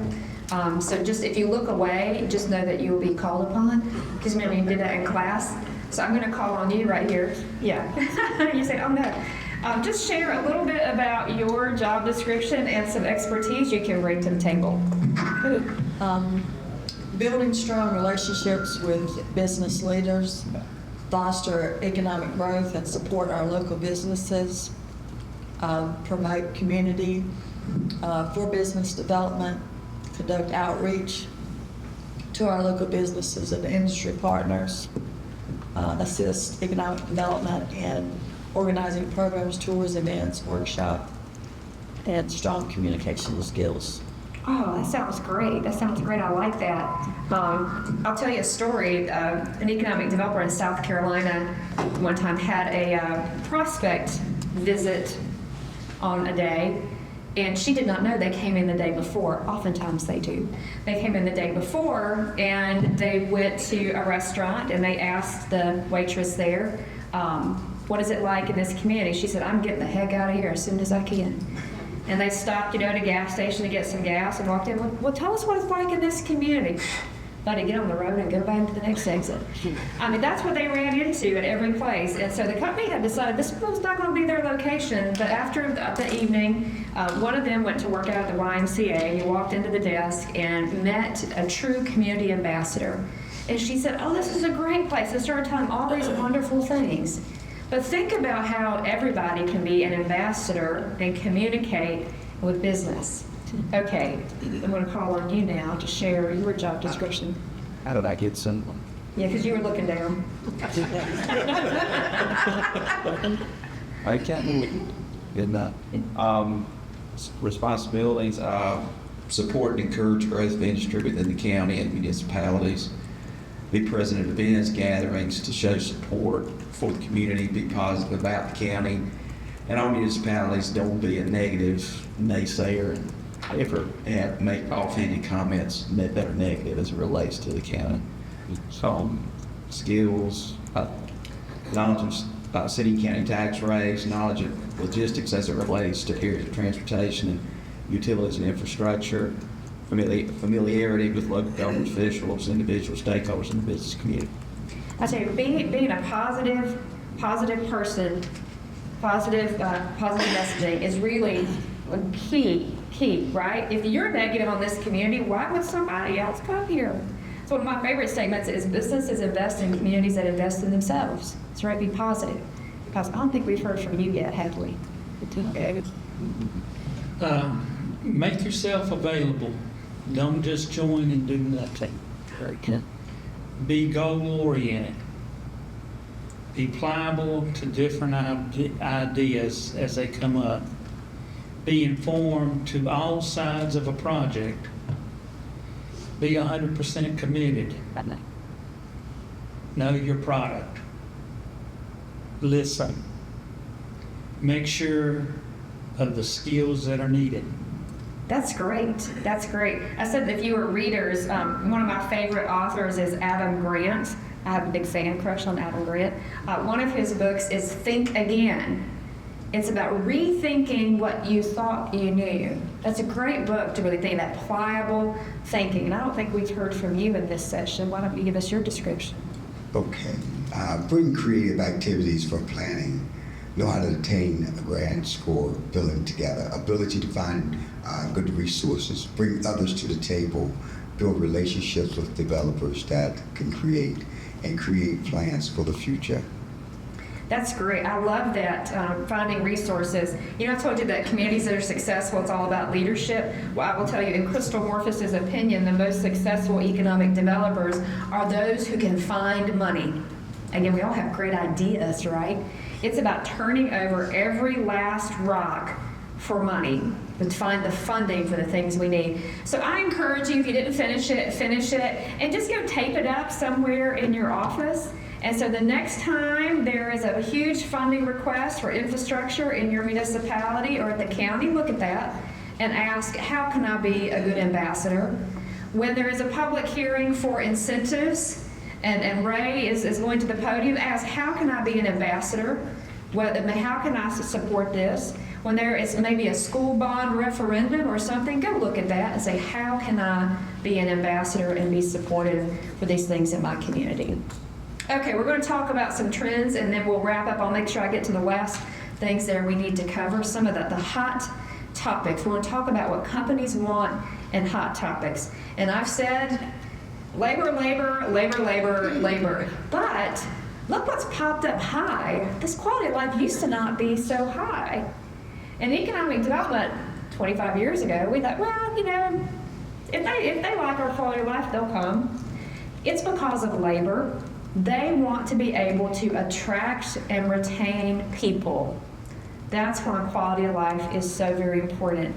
60-some people a day are moving to the Charleston, South Carolina area, and some of them don't even have a job. Why are they moving? Because it's a great place to be.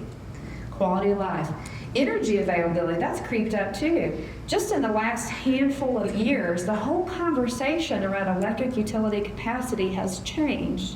For the first 20-some years of my career, the whole electric discussion was, how long is it going to take and how much is it going to cost? Now the discussion is, can we serve it? Do we want to? Some communities are asking, do we want to serve this high electric usage company because they'll take up so much capacity? Or in terms of water, if they take up all of our water capacity, where does that leave us in recruiting other industries? The data centers are driving this conversation. It is, and just absolutely, if you had asked me 2 or 3 years ago if this would be the case, it was crazy.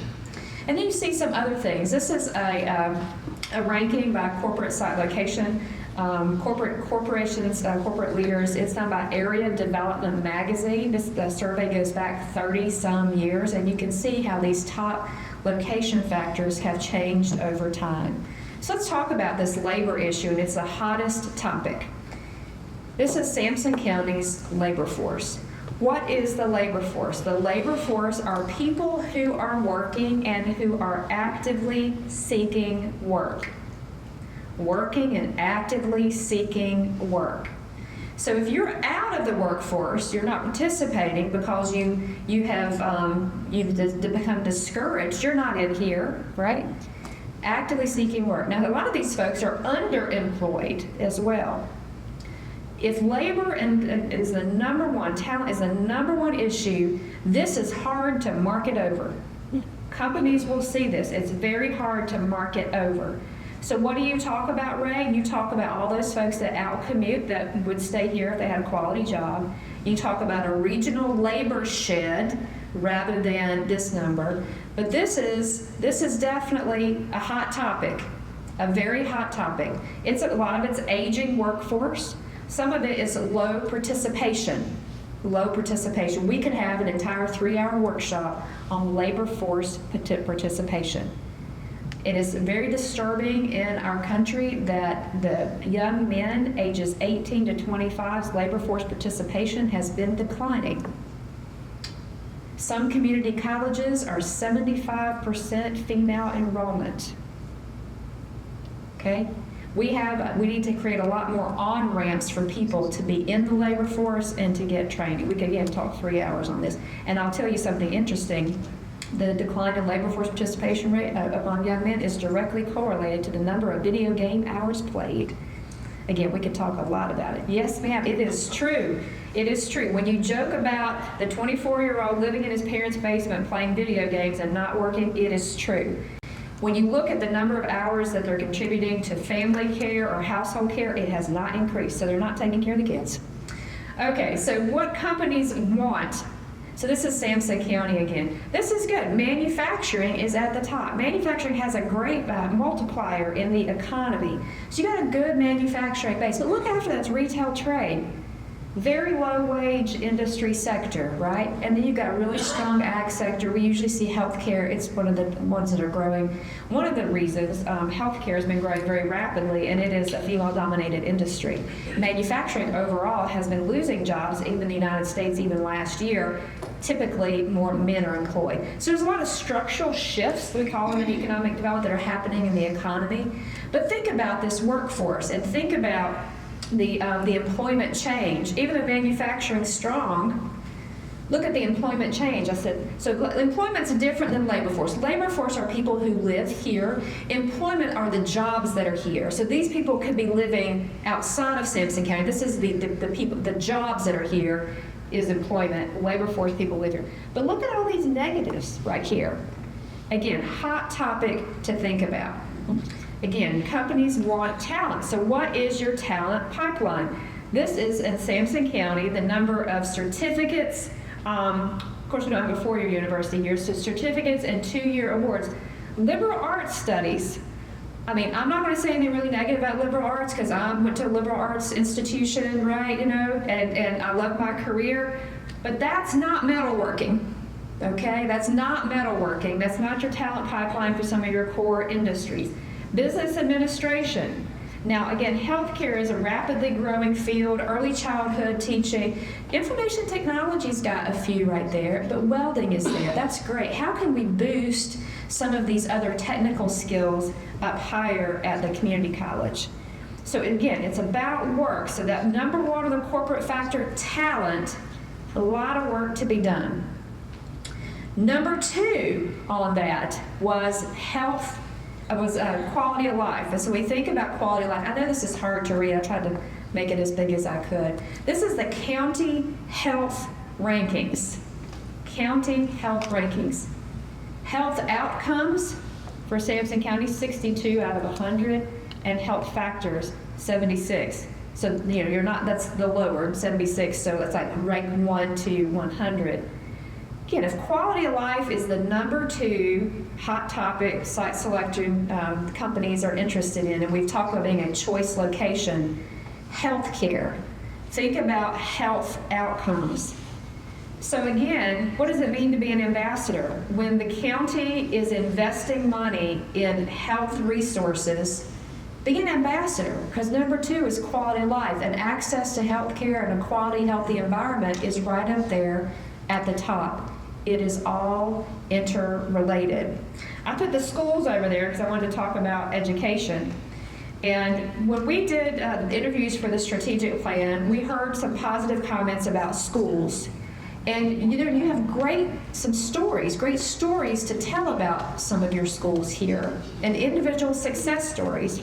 But what will companies see? They will see data. These are your school scores, A, B, C, D, and F in Clinton City and Sampson. And look at that, only one school A last time, one a B, a lot of C's, but you have some failing schools. Education and healthcare are 2 of the leading drivers of quality of life.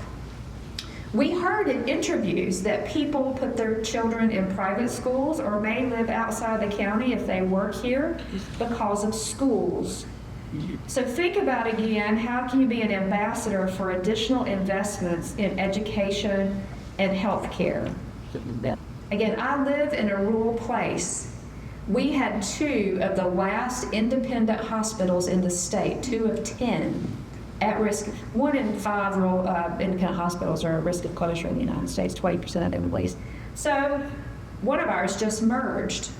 If it had gone away, if it had closed, would you move your family to a community that doesn't have even a local hospital or health care? No, you wouldn't. Especially if you had children, you wouldn't live in a place where you couldn't access health care. So then, if you're an outsider and you're going to move to a place, you want to have quality health care and quality schools. And again, there are some great stories to tell about what's happening in individual schools and individual classrooms with individual student success. And there's some probably really good stories to tell about some of your healthcare providers and some of your facilities. But what did I say earlier? They do all their research before they get to you. You don't get to tell your story till the very end, right? I mean, you tell it through marketing and social media, but this is data. You do the same thing when you go to visit. If you were going to move somewhere, what would you do? You'd go to Zillow. You would look online. You would Google what is the crime rate in fill in the blank place you want to go to. You would ask ChatGPT, how good are the schools in this community? So here's a homework assignment. Think of a place that Sampson County might compete with and go and ask it, how good are the schools in Johnston County, Harnett County? Compare the schools in Harnett County to Sampson County. What are the differences in health outcomes between, pick one in your area, Dunn and Clinton? Do this, because that's what folks will see. So, does Sampson County have a good quality of life? I want you to think about that. It's all subjective. There are many things that you love about Sampson County. And you might say it has an excellent quality of life because it meets your standard of quality of life. But this is so subjective. To some people, a quality of life is they don't have to drive their car, they can walk everywhere. To some people, quality of life is they can see the ocean. For some people, quality of life is they want to have a 20-minute drive to national level arts and entertainment. So think, it's all subjective. So again, homework assignment, really think about what is the quality of life in Sampson County. It's rural, it's family oriented, you know your neighbors. That's really great. But how can you take that and build upon it, right? If that's the number 2 factor. So real estate, companies want real estate. Some of the trends we're seeing in real estate, I mentioned buildings and sites. This is from EDP&C. Only about 37% in the last year said they really want a site. So when you think about sites and buildings, you are overlooking a good portion of your prospects if you don't have quality buildings. We've mentioned that. So some of you in the last RFI exercise went to the EDC website. If you did and you pulled up and you searched for buildings, these are the 2 buildings that come up as available in the EDP&C database for Sampson County. So if you think about some trends and how hot buildings are, these are the 2 that are available. Not designed for advanced modern manufacturing, which really wants high ceiling height, right? High ceiling height. So again, homework assignment, go to another county and ask, show me the sites and buildings they have available. There were more sites, there were 5 of them listed. You can go, this is open to anybody, it's a public database, and you can look how Sampson County sites compare up. You can go look at, I'll go even more further away, Lee County, North Carolina has had quite a bit of success that we're seeing for this. And you can compare sites and buildings in that location to Sampson County. So think about that. Okay. All right, so we're going to talk about maybe your last questions, and we'll do some Q&A, and we may wrap up a little bit early about how can Sampson County compete. So I want you to hold that thought. I want to go through some of our questions. How great is Sampson County? It depends. I mean, who are you comparing Sampson County to? Somebody chose Harnett County earlier. Again, do some homework, lay some statistics side by side. Think if you're moving there and ask questions on the internet. How great is it? It's a great community for all of you. You've chosen to live here. You really have a wonderful quality of life. You enjoy this community, right? But from somebody from the outside, how great is it for a 150 employee metalworking company? Yeah, maybe there's some other options there. So think about that. How great is it? I think a better question may be, how great can it be? And it can be really, really, you can just think about the infinite possibilities. So, Mr. Chairman, you asked, how long does it take? I'll give you 2-handed economist. How long does it take? So it depends. So if you think about how long it takes to move the needle on per capita income, that takes more than a decade. It takes a long time. To transform educational attainment, that takes a long time. But what can you do to move the needle in the short term, right? So how long does it take to start building more relationships with existing business? You can do that and then encourage them to stay and grow here. And you can see some results from a VRE program within a year, some positive feedback from businesses. How long does it take to sell a spec building? The average is about 18 months, 24 months to sell a spec building, right? Depending upon the market. How long does it take to fill a business park? That's anybody's guess with the economy. One of the things about economic development is you could do everything right and the national economy could tank, and then you could sit there with it for a while, right? But you're building for the future. You're not building for the next couple of years, you're building for the future. But to transform things like per capita income, median household income, educational attainment, health outcomes, it takes a long time, a few decades to do that. Doesn't mean you shouldn't do it, no, it means you need to get started, right? Because every year that you delay then puts more on the end of it. Think about transformational change. You don't want incremental change, you want transformational change. And what does transformational change take? It takes bold rethinking, right? Bold rethinking. Okay. Somebody asked about funding. I talked about some of the alternative funding sources for economic development that we see in the state. There are lots of funding sources out there for infrastructure, for education. There are funding sources for when you have a project in hand. The difficult money is before the project is in your hand. There are more resources today to prepare sites and due diligence than we had in the past. There's very little money to control property. There, other states, they have other tools. Our state doesn't have that. So we do have some more resources for property development. And we have resources when a project is in hand from the state, building reuse grant, state incentives, locals, and a lot of things where the project is in hand. But not as much in advance to prepare for it. And there's some grants and support for quality of life, like walking paths and recreation and things like that. But again, all that takes a match and takes some resources. Somebody asked about the downfalls of economic development. If growth outpaces your capacity, that can be a downfall. So think of a very fast-growing place like some areas of Johnston County or some areas of Chatham County are very fast-growing, and they may outpace their water and sewer infrastructure and their road infrastructure, right? And their schools. So there can be a downfall of growth that is outpaced. But in Sampson County right now, you have a long planning horizon. So you can plan while growth is developing here. And at this very moment, you're not at risk for outpacing your infrastructure, okay? So think about how you have this window of opportunity to plan for the growth for the future. You don't want to be in a case like some communities that get behind the 8 ball and then they have to put a moratorium on growth, right, to catch up. You have this long planning window to make sure that it grows in the way that you want it to, that it reflects the character of your community. But there are downfalls to it, right, in terms of sometimes growth that is too fast-paced. But I tell folks, just shape the growth. How do you shape growth as a government? Through ordinances and policies, right? If you let a corridor develop haphazardly, it's going to look like you did. And there's the whole balance between property rights and how a community wants to look. But where do you vacation? In places that look really nice and they're beautiful. Why are they beautiful? They have signed ordinances, they have setbacks, they have sidewalks, they put utilities underground in Main Street, right?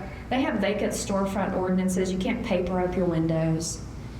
So here's another homework exercise for you. The next time you leave Sampson County, when you're coming back, set your GPS to some location in the town that you're going to. Follow GPS directions. Take off your blinders and look at your community. So this came to me many years ago. I picked up my daughter, who was, let's say, 6 or 7, from school, and we were driving through my town. And out of the back seat of the booster seat back there came this voice that said, "Mama, why does our town look so bad?" A kid. I was like, wow. And then I saw it, grass growing up through the pavement in parking lots, windows with cardboard over them, vacant buildings, signs that had somebody had gotten knocked out part of the sign. You start to see it. So put your GPS to follow the route that an outsider would follow, and really look at your community. Look at it. And so think about, again, I don't know how about that tangent, so I'm at downfalls, but think about how your community can be attractive to outsiders and how you stop seeing that. Krista. Yes. Add in there a little bit about land use plan. Yes. How that. So land use planning is really important, and that's part of the process of managing how your community wants to grow. It's not no growth or anti-growth, it's how your community wants to grow. Where is the ideal place to put industrial development in Sampson County? Where is the ideal place to expand our medical facilities? How are these places, how are these areas going to abut one another? How are we going to have connectivity, both for cars, but bicycles and people walking? And then stick to your land use plan. And update it regularly. I'm working in a community now that designated area for industrial development, and then they built a school in it. Now, if you build a school in an industrial area, there's going to be conflict, right? And how many industry will want to locate near a school?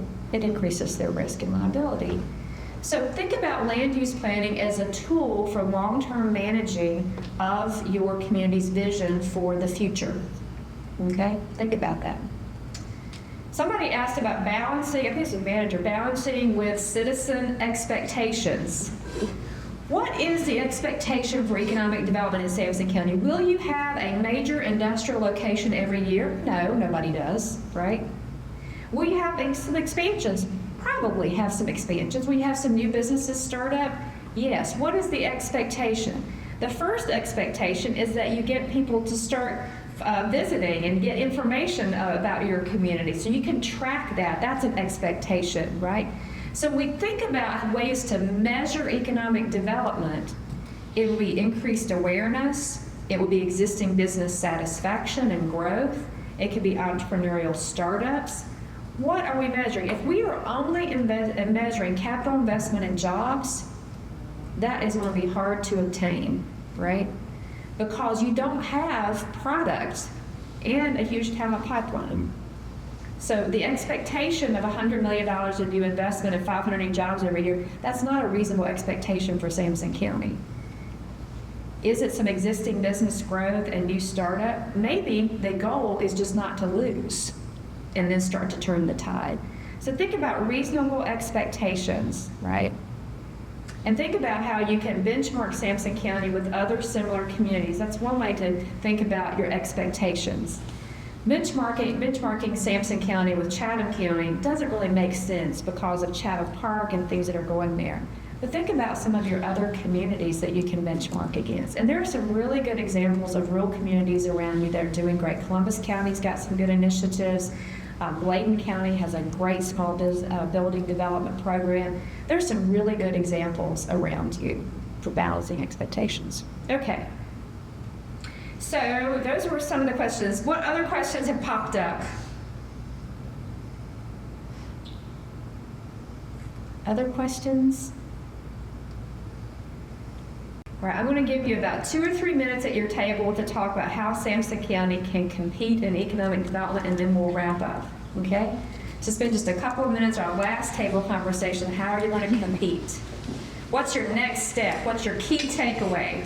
What's the first thing you're going to do?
Okay, all right, I'm just gonna have some folks call out. What's the first step for Sampson County to compete? He said pretty totally. What's the first step for Sampson County to compete? How are you trying to At the very beginning, you said buy-in. I like that. I've heard that, buy-in. Got to get some buy-in on it. And be intentional. And be intentional. That's right, get some buy-in and be intentional. What was your first thing here for how Sampson County can compete? What was your first thing? Tom took about it, but One thing you need to get their sales and something here to watch them. Sales tax instead of property tax. You got to get some more revenue coming in. That's good. That's good. This table, what was something that you said was one of the first things you said how Sampson County can compete? Public awareness and education, but general public on our economic development. That's How right. you accomplish that. Yeah. Well, you're all ambassadors now. One of the things that, this is a good thing for Ray to do, is to give all of you the 3 talking points. What are your 3 talking points that you can share about economic development? Mr. Manager, you probably remember back in the day, managers would print 3 talking points for their council, and they keep it, we all wear suit jackets. You keep it in the suit jacket, and the councilman would pull it, and everybody said the same 3 things. You know, that's what you need for economic development. Here, what was the first thing you're going to do? Advertise and inform. That's right. Advertise and inform. Get your message out. You got to tell your story so often that others tell it for you, or someone else will make it up. Right? Right. Okay. As we're wrapping up, what other questions do you have? Any questions? I like to ask, what did you learn? Just shout out. Tell me something you learned over the last 3 hours. What did you learn? What did you say? Ray's a lot more. Ray has got a lot of work to do. It's all of us. But it's all of you working together. That's right. There's a lot of work to be done. That's a learning. Who else learned something? Oh, come on, people. 3 hours. You had to learn something. At least. I think we've learned that, ag is big in Sampson County. But I think we've all learned that we're going to have something to come in here to go along with that. Yeah. Help build it up, make it stronger, and bring something with it. Yeah. I mean, it's got to be. We can't, well, you can't live by bread alone. You got to do something different once in a while. When whatever you do is not working, Yeah. you better back up and hunt and see what you can do to bring it up. And it's not an either or, it's an and. It's an and. It's an and. That's right. Yeah. Mr. Cook, I'm going to put you on the spot, but he brought up a good point about what we haven't done about educating our, expand on that, or In this county, they contact ordinance group citizens that do not understand the concept of like as a family as a whole, not what in which but not educate all the funny importance. Let's not tell the people. Sampson, them as you kind of say up with was covered with housing, what people are spending. Yeah. How we did it, the first time, our tax base, the majority of ones part. Can you back the fact that was, south of it, other churches said, we need to get out of an empire. And you sell it, but they do it because they don't understand. We got area from our old front office, Mr. Don thinking, at least they'll find That's right, internal. So one of the things to think about, I don't think this is in the strategic plan, right? But let's add it into it. If all of the marketing and communications and public information officers from all of your organizations would meet and talk about coordinated social media campaigns and common messaging. Because schools have communications officers, governments have communications, PIOs, a community college has communications and marketing. Think about how you can do it. Maybe the first quarter, these 3 groups do social media campaigns. The second quarter, these 3 groups. Think about how you can coordinate that messaging and relate it to a quality job, right? So I didn't make this up. A politician years ago said quality of life begins with a job. And think about how you could just think about how you can all share that messaging. So I'm glad that you all learned something, hopefully. You have the Economic Development Handbook to take back with you. I expect you all to study it and read it. There's not a quiz, but if there was, you would all pass, right? But read that. Do your homework assignments. Set your GPS and drive a different route into your community. Go and on Chat GPTs when you're sitting on the sofa watching something, just type into chat about your community and compare it to other communities. Take your job description to be an ambassador, post it up and ask, how can I be an ambassador for Sampson County? I appreciate your attention. I got a question for you. How many employers are as their, one of their directives is, if you work for this company in this county, you live in this county? None. None? I cannot think of an employer that would require their employees to live. Now, governments do that sometimes. Governments will. But companies will not. Companies want the best worker that they can get. And it used to be years ago, some communities would try to tie some incentives to the percent of the workforce that was from the community. Employers just want to hire the best person no matter where. And so I don't know legally if you could require it as a part of the private sector employment, but governments do sometimes require that. But I will tell you that the labor market has been so tight that more and more governments are not requiring their own department heads and others to live. And in fact, in some places, police officers cannot afford to live in some of their, like Asheville. I mean, you think about how expensive it is. Police officers and teachers can't even sometimes live in the communities that they're serving. I know one employer here that built a whole community just so his executives and everything could live that standard they were. And I was collecting for it. And he built a whole community for. As a person who grew up in a mill town, I mean, if none of you did, when we had mill towns in the mill village, the doctor was the mill doctor. You went to the mill school. You went to the mill stores where you bought things, right? It's interesting to me in this very tight labor market, we see some companies, there's a real one that employs about over 3,000 people across the border in South Carolina. Now, they have a beer garden, they have a basketball court, they have concerts, all sorts of things to attract young millennial workers. They started building apartment complexes. And so you go to work there, you live in the apartment complex, you have entertainment there, they have concerts and movies, they have racquetball courts, all that sort of stuff.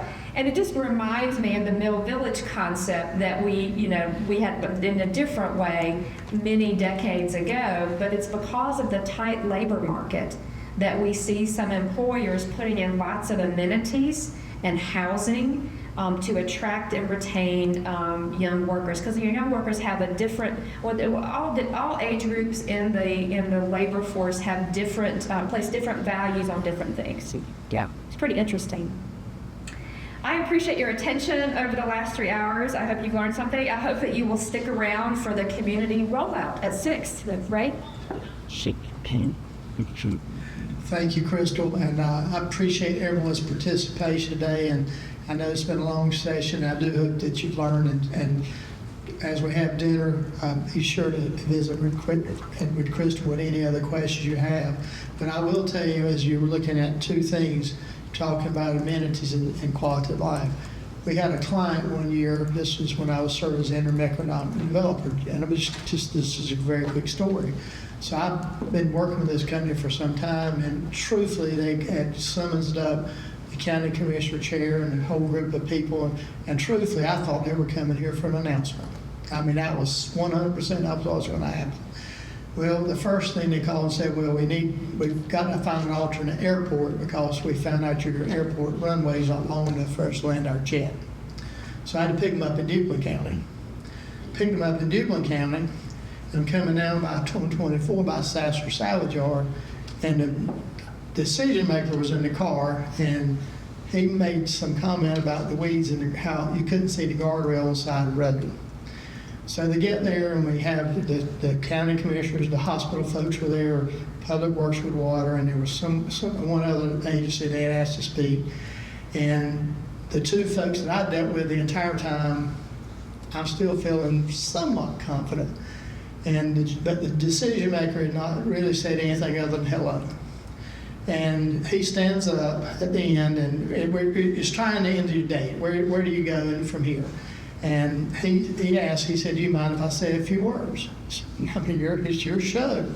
He stands up and he opens his briefcase and he pulls out a copy of the Sampson Independent. Front page headline at the time was the city and the county couldn't get along over recreation. And he said, why would we come here if you can't get along yourselves? To the group sitting in that room. And some of those people are still around. But those things are very important, and I think the message in telling our story.